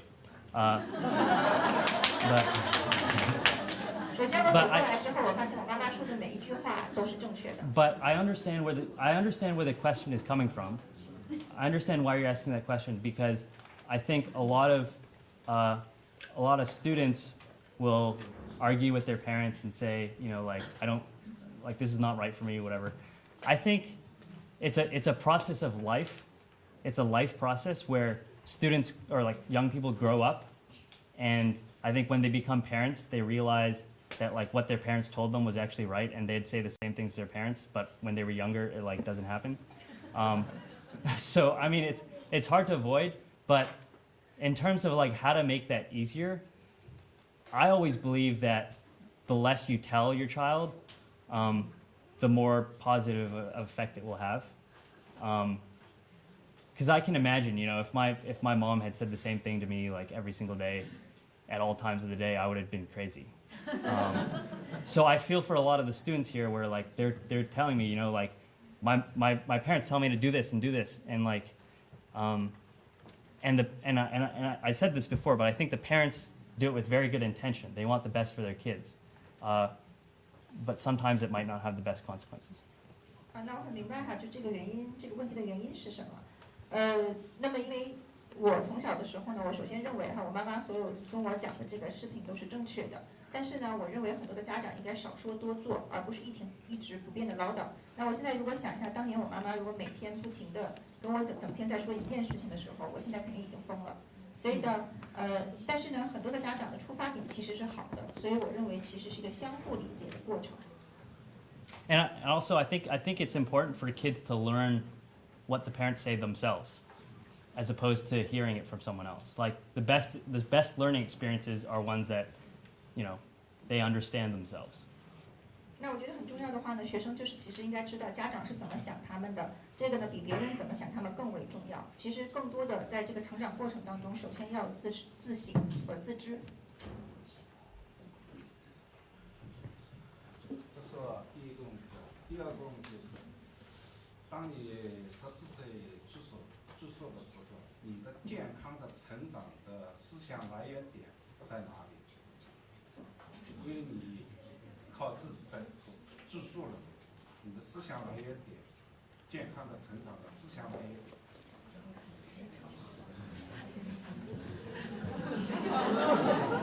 Is that health? 他们怎么能够就是避免诱惑，对不对？是这样啊，应该是这个意思。哦，他是14岁住宿了嘛？对。他14岁住在他的健康成长，靠独立了嘛？对。但是他在他父母亲记忆不在了，他靠自我，他自我的思想来源讲，他是自我的思想健康的成长，他一定要靠自我的来源讲。I just realized that Chinese are so bad. Okay, so before, actually when you're doing the boarding school, right? And then there's so many things outside. And you need to be independent with your parents. Now how can you deal with those challenges, like, or the things in the world? How can you be independent and how can you be healthy in the world? How can I be healthy? Healthy physically and psychologically. Some people in the front, they have to make a job. Yeah, I know. I think, again, I think there's another question to it that I kept asking myself, and that was, what would happen if the opposite were true, right? I mean, I think that's a really good question to ask yourself in any case for learning. It's like, if I did things differently, how would things look? And for me, a lot of my friends weren't very healthy mentally and physically in high school. And you know, it's hard having a 14-year-old get sent to boarding school because, I mean, parenting is very important. Having a parent be there for the kids is very important. And a lot of times, students would, you know, stay up till like 2 or 3 in the morning, or you know, not eat breakfast. And as a 14-year-old going to school, like, I saw what happened if you did that, you know? Like, I had friends who like fell asleep in class because they were working too hard. And I told myself, like, I'm not gonna let that happen. So I went to bed 10 o'clock every night. I had breakfast every day. I woke up at like 7 to have breakfast. So, you know, just being at a good school isn't good enough. I think developing, and the reason I have to hammer this over and over again, because I think it's very important, but like, being at a good school is not good enough. You have to be able to develop skills that will allow you to do well at those schools, but also allow you to do well after school, right? And a lot of these students were coming into these really good schools. They had done really well at home. They came into these schools, but they didn't realize, or they didn't understand what it meant to look around them, right? And see what people were doing differently and how it was affecting them. So I think that's very important. 那我认为的话呢，这个问题其实应该是反向思维。那么当然了，对于一个14岁去寄宿的孩子，去抵制各种诱惑是非常困难的。但是呢，我会看到身边不好的例子，然后我会想，如果我这样的话会是什么样子的？我看到过很多的学生为了学习2、3点入睡，每天早上不吃早餐，那么结果就是在上课的时候就睡着了。那我就认为这就是不好的。那所以我每天早上都会吃早餐。其实进入一个好学校并不是足够的，不光光是为了进入一个好的学校学到技能，那么更多的是说你在学校之外，那么上下学之后你又能做成什么样？这个才是其实更有意义的一件事情。所以呢，我更鼓励的家长和学生能够反向思维，抵制诱惑。Are you good? Okay.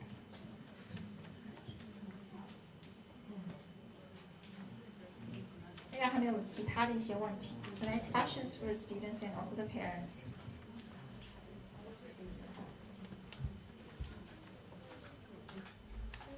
So, about the thing you said about the video games, the thing is, video games 10 years ago were like vastly different from video games nowadays. Right. I mean, when you say you didn't gain anything from them, it's like it really depends on what you play, because nowadays there are a lot of multiplayer games which encourage teamwork. There are a lot of games that like help you develop certain skills. The thing is like, if someone's a really good chess player, you're like impressed. But if somebody is a really good video game player, it's like a lot of people don't quite understand it. But like certain there's like in South Korea, right? More people watch League of Legends tournaments than football, and it's like a major thing that a lot of people compete for that. That's a very good point. My response to you would be, if you've tried everything you could possibly have tried, and decided that you didn't like any of them, and video games was still what you wanted to do, I would support you 100%. I would say that that's definitely a path that you should follow. I think the danger, and I don't want to speak for you because I'm not positive of your experiences, but I think the danger is And this doesn't just have to do with video games. It's anything, right? Video games, social media. It takes up so much time that you don't give yourself time to do other things. It's not that video games are bad. I mean, there's a reason they're made because they're fun and people play them.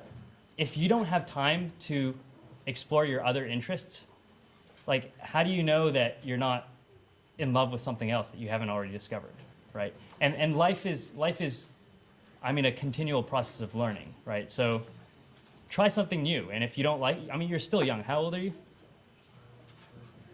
50, yeah, you're very young. So try something new, and if you don't like it, you can come back to it, and it won't be a problem. 刚才问那个游戏哈，就说到Alex， 你当年的游戏跟我们现在的游戏都已经不一样了。我们现在的游戏都是团队作战，然后全世界可以发展。那你当年的游戏可能都比较简单。那么我就想知道，现在很多的人国际象棋下得非常好，他就可以成为国际象棋手。但是呢，游戏打得很好，你也可以成为职业的游戏玩家。你怎么看这个？那么 Alex 讲到的话呢，如果你已经，我的答案是这样的哈，如果你已经尝试过除了游戏之外的所有事物之后，你依然对游戏很感兴趣，我还是非常鼓励你成为这个游戏玩家。但是呢，我是想跟大家去分享的是，那么不管是现在的社交媒体也好，还是说我们的电子游戏也好，是因为占据了你太多的时间，而你没有时间去尝试其他的事物，所以你并没有看到外面的世界更精彩。所以我是非常鼓励，刚才这位提问的学生是15岁，你还非常的年轻。那么其实的话呢，你的这个不管生活和生命当中都是持续学习的过程，你还有更多的时间去尝试更多新的东西。如果你在尝试了更多新的东西之后，也许你其他的这个热情才能会被发挥得出来。And to add on to that, I have a friend at Harvard who actually went to Exeter, and he studied philosophy. And as his final project for the year, he wrote a research paper on the philosophy of video games. He loves video games, right? This is one of my friends at Harvard. He loves video games, but he found a way to bridge his passion for philosophy with something else that he loved. And it was a beautiful example of his creativity. 也分享一个我的经验，也是我在 Exeter 高中的一个同学，然后他也跟我一样进了哈佛，那么学的是哲学系。那他就是非常喜欢电子游戏，他最后的一个论文呢，就是写到了电子游戏当中的哲学理论。那么这就是非常好的一个例子，能够把自己所学的和所喜欢的结合在一起。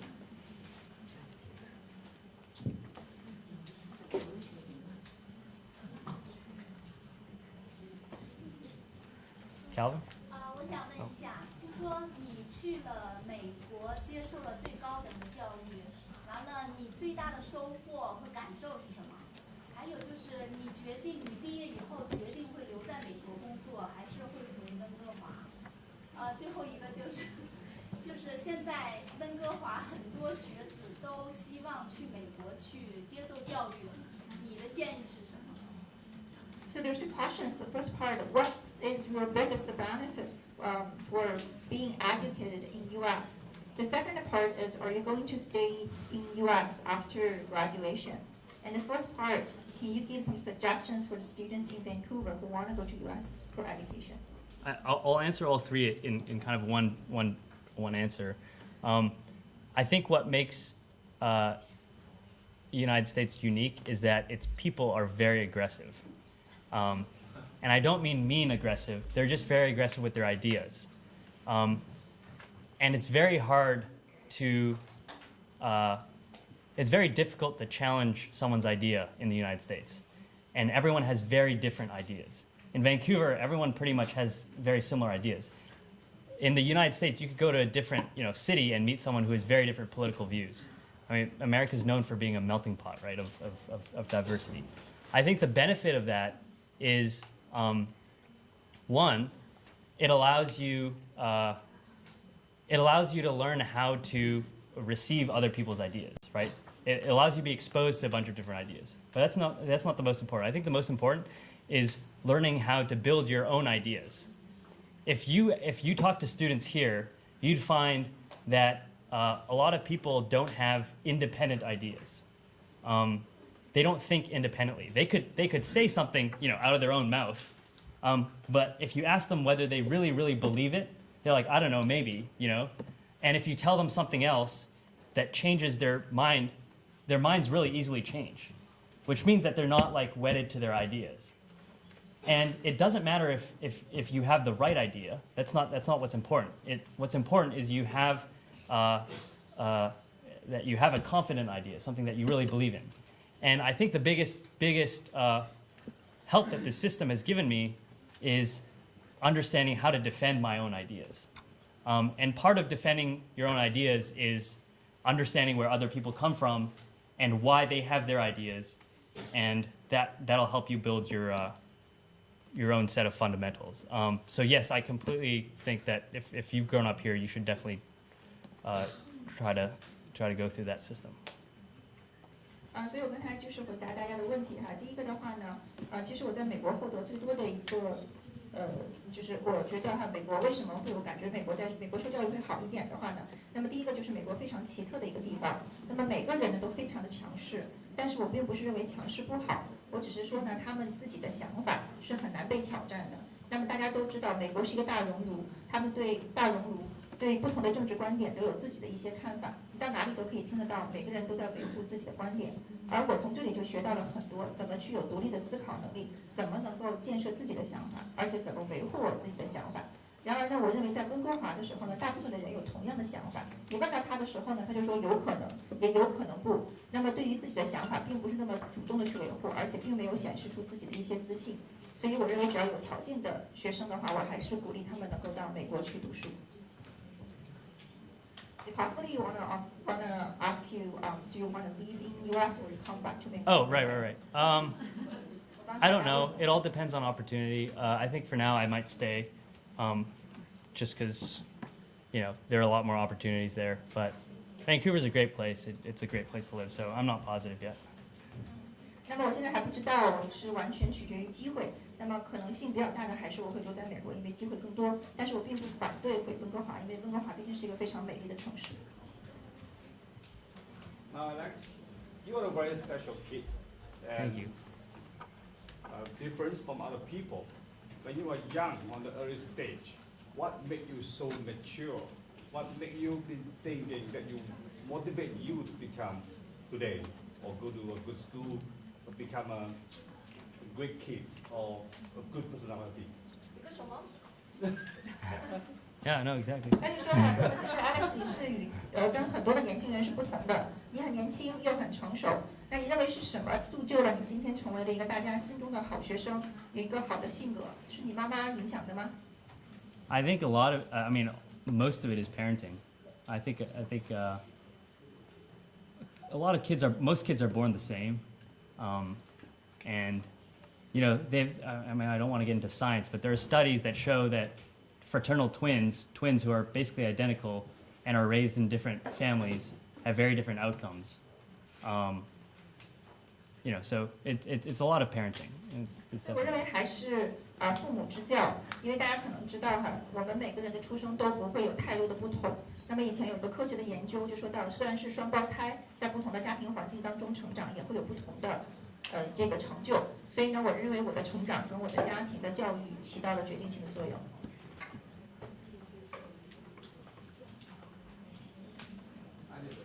我有个问题啊，我刚才听到很多你成功的案例，现在是说，刚才你也说了，可能你在成长当中也有很多失败，但是我想听听你的最主要的失败的原因是哪一个？你跟我们分享一下吗？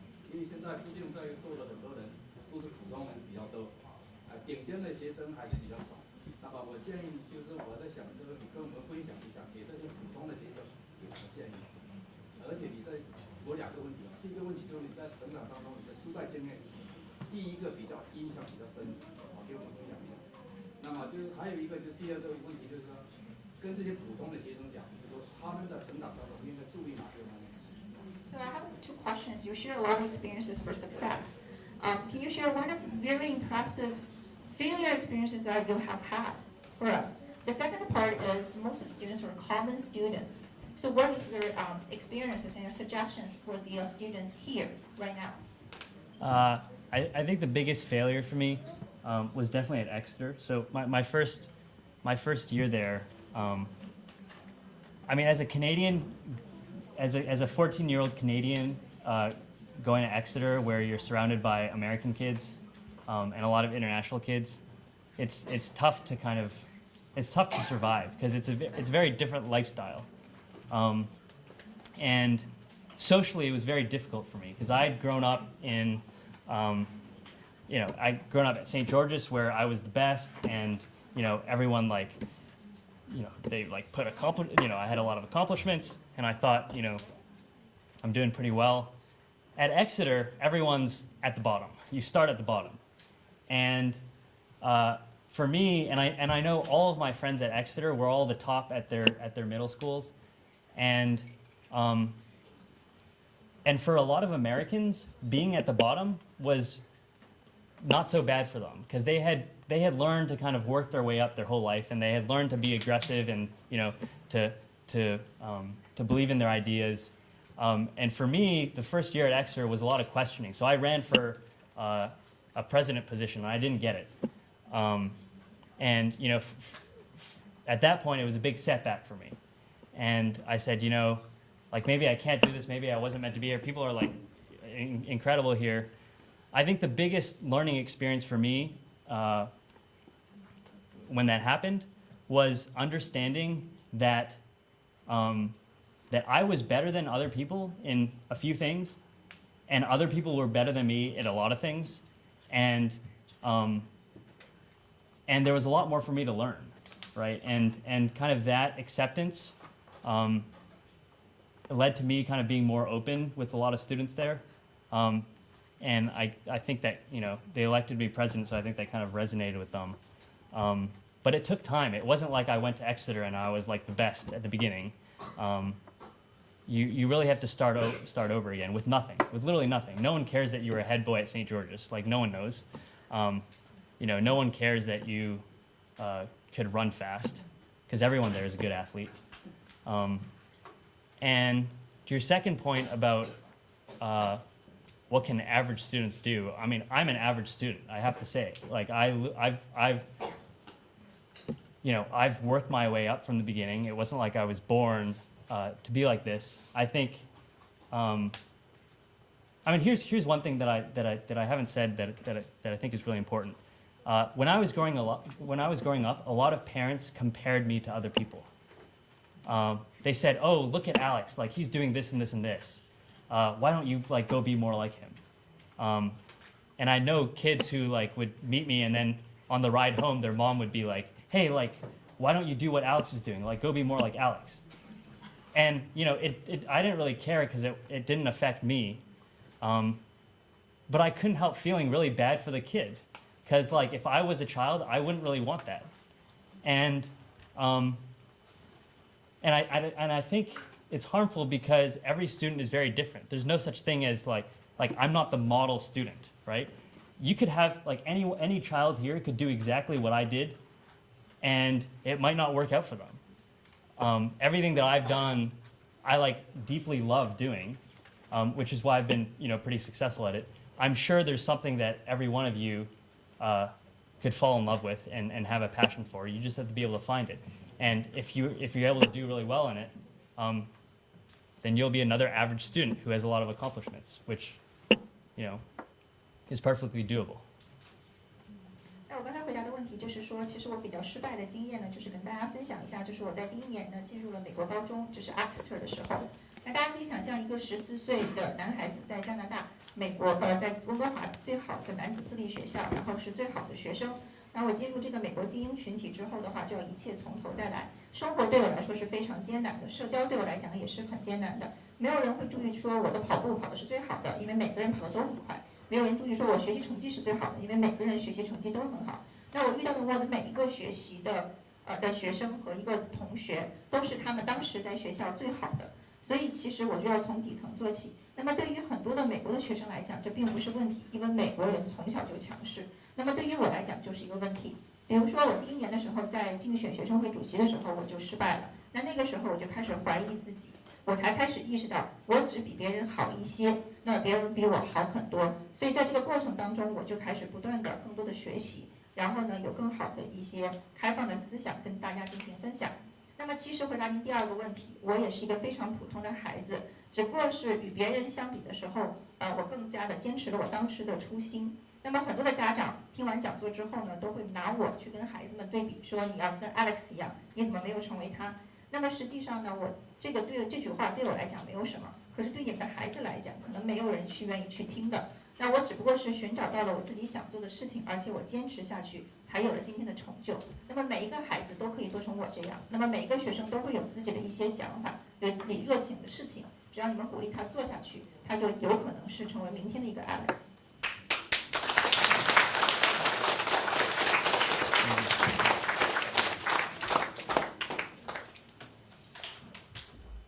大家还有没有其他的一些问题 ？Yes。我想请问一下，就是因为刚才你有提到说这个家庭的教育对你来讲非常重要，但是你14岁以后就已经在美国了，那么怎么样你的家庭跟你继续有这种沟通和教育，然后来指导你的这个高中的这个生活？ So I have found that you said that the family education is really important for the growth. And after 14 years old, you have been going to the boarding school. And how do you see that? And how the family education can influence a border far away? I called my mom every day when I was there. I spoke to her. Until today, every day. I still call her every day. Yeah, every day, even Harvard. So I think communication is very important. I think I think if you're willing to be in like an open dialogue with your child and not like a student teacher or parent child lecture kind of environment, I think it's very helpful. And I mean, yeah, I know a lot of students who like didn't keep in touch with their parents at school, and you know, they call them like once a month or once every 2 months, and for them it was tough because they didn't have kind of like a aside from the teacher, they didn't have someone who really like understood what their strengths were and kind of thing. So I think there's still a way to do it. 那我可以跟大家讲哈，从我开始住宿到现在到今天，我每天都跟我妈妈对话，每天都跟我妈妈打电话，不管是在哪里。所以我认为一个很好的沟通是非常重要，而且非常有帮助的。而现在很多的学生，即使是住在家里面，也很少跟家长交流，或者是说每个月、每2个月才跟家长进行一次交流。所以我认为可能更多的是要开放母子之间的一个交流平台和对话的渠道。就是你进了大学以后，然后跟家长通话，大约内容是不是完全就跟以前是一样的？然后会讲一些更多的不是跟妈妈然后相反更多是一些你学校的生活，你听他跟其他的事情进行。What are you sharing? What the difference be like what are you sharing after you go to the undergraduates with your mom? Or are you sharing the same thing when you're at high school? Or are you sharing what happening every day, or about your studies? Yeah, I mean, a lot of it is similar. A lot of it is telling her about, you know, what I did that day, things that happened. A lot of it is asking her about the company because I'm like pretty interested in their business.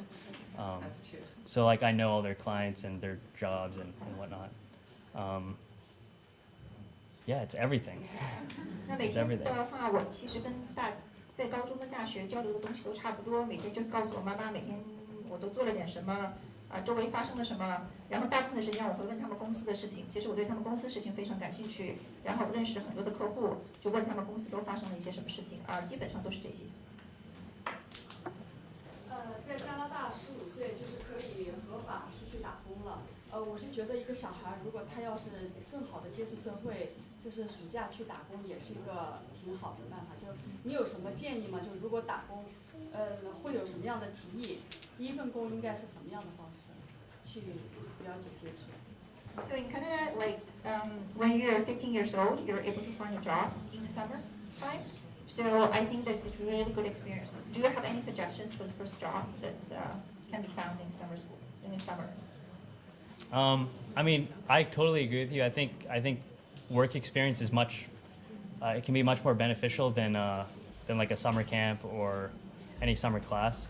In terms of exactly what job, I think that really depends on your kid.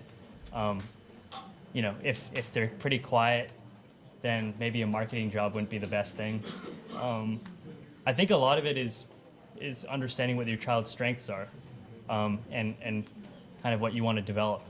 On the flip side, if your child is a bit isolated, I think marketing may be a good job if you want them to kind of be more open and more social. It really is up to your child, but I think you raise a good question because not a lot of people consider that as an option, and something that I didn't talk about that I think is very important is having your child reach out actively. I think a lot of students wait for things to come to them, and a lot of parents are saying, hey, like, why don't you go do this? And they're like, okay. Like, why don't you go do that? And they're like, okay. I think being able to develop the skill of reaching out and saying, hey, I'm really interested in them. I'll maybe like write them an email or pick up the phone. Like, no one calls these days. You should pick up the phone and call someone, and they're much more likely to chat with you because, you know, email is pretty generic. But I mean, it's important to be able to talk to someone on the phone, like to talk to an employer on the phone, say, hey, like, this is who I am. This is what I'm interested in. Do you have an opportunity? You know, sit down with them face to face. Like, I assure you, if you send an email to someone and you say, can I sit down with you for 10 minutes this week? They'll say yes. Like, who doesn't like to talk about what they like to do, right? Like, if I was a boss and I'm like, I love medical devices, and you come to me and you say, hey, I want to hear more about what you're doing. Do you have 10 minutes? I'm like, yeah, sure. And if you sit down with them and, you know, they think you're interesting, then you have a job. 我非常同意您的一个看法。那我认为工作经验呢非常的重要。那具体应该第一份工作找什么呢？我认为首先要看他的性格和他自己实在喜欢做的事情。那如果这个工作，比如说他比较的内向，那可能市场方面的工作比较适合他，可以让他更多的外向一些。那么其实很多的家长并没有想过让孩子在这么早的时候去打工，但我认为这是一个非常好的选择。那我希望告诉大家的就是呢，希望孩子更多的能够与外交流，然后自己争取机会，有自主的能力。那你自己拿起电话，打一个电话，去发一封邮件，或者是说呢，跟你想去的公司的老板跟他讲，你说我想有10分钟的时间跟你讲一讲我想做什么事情，有这样自主交流的一些机会。那么每一个人都会希望给一个青少年一个机会，那这样的话呢，其实机会自然而然就来了。OK， 那我们现场还有没有问题要问 Alex 的？有时间关系。OK， 那非常感谢 Alex 今天将近2个小时的非常精彩的演讲，谢谢。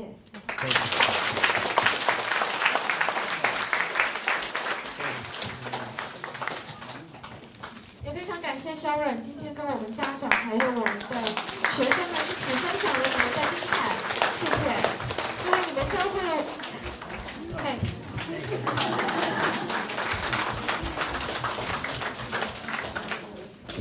我刚刚还在跟我们张老师说，我说今天 Alex 还有 Sharon 跟我们分享了很多他们的一些故事。其实教育的东西，其实对于我们来讲，学习的方法很重要，但是思维逻辑更加的重要。所以今天的这堂课非常的深刻，也非常感谢今天大家在百忙之中能够抽空来参加我们今天的讲座。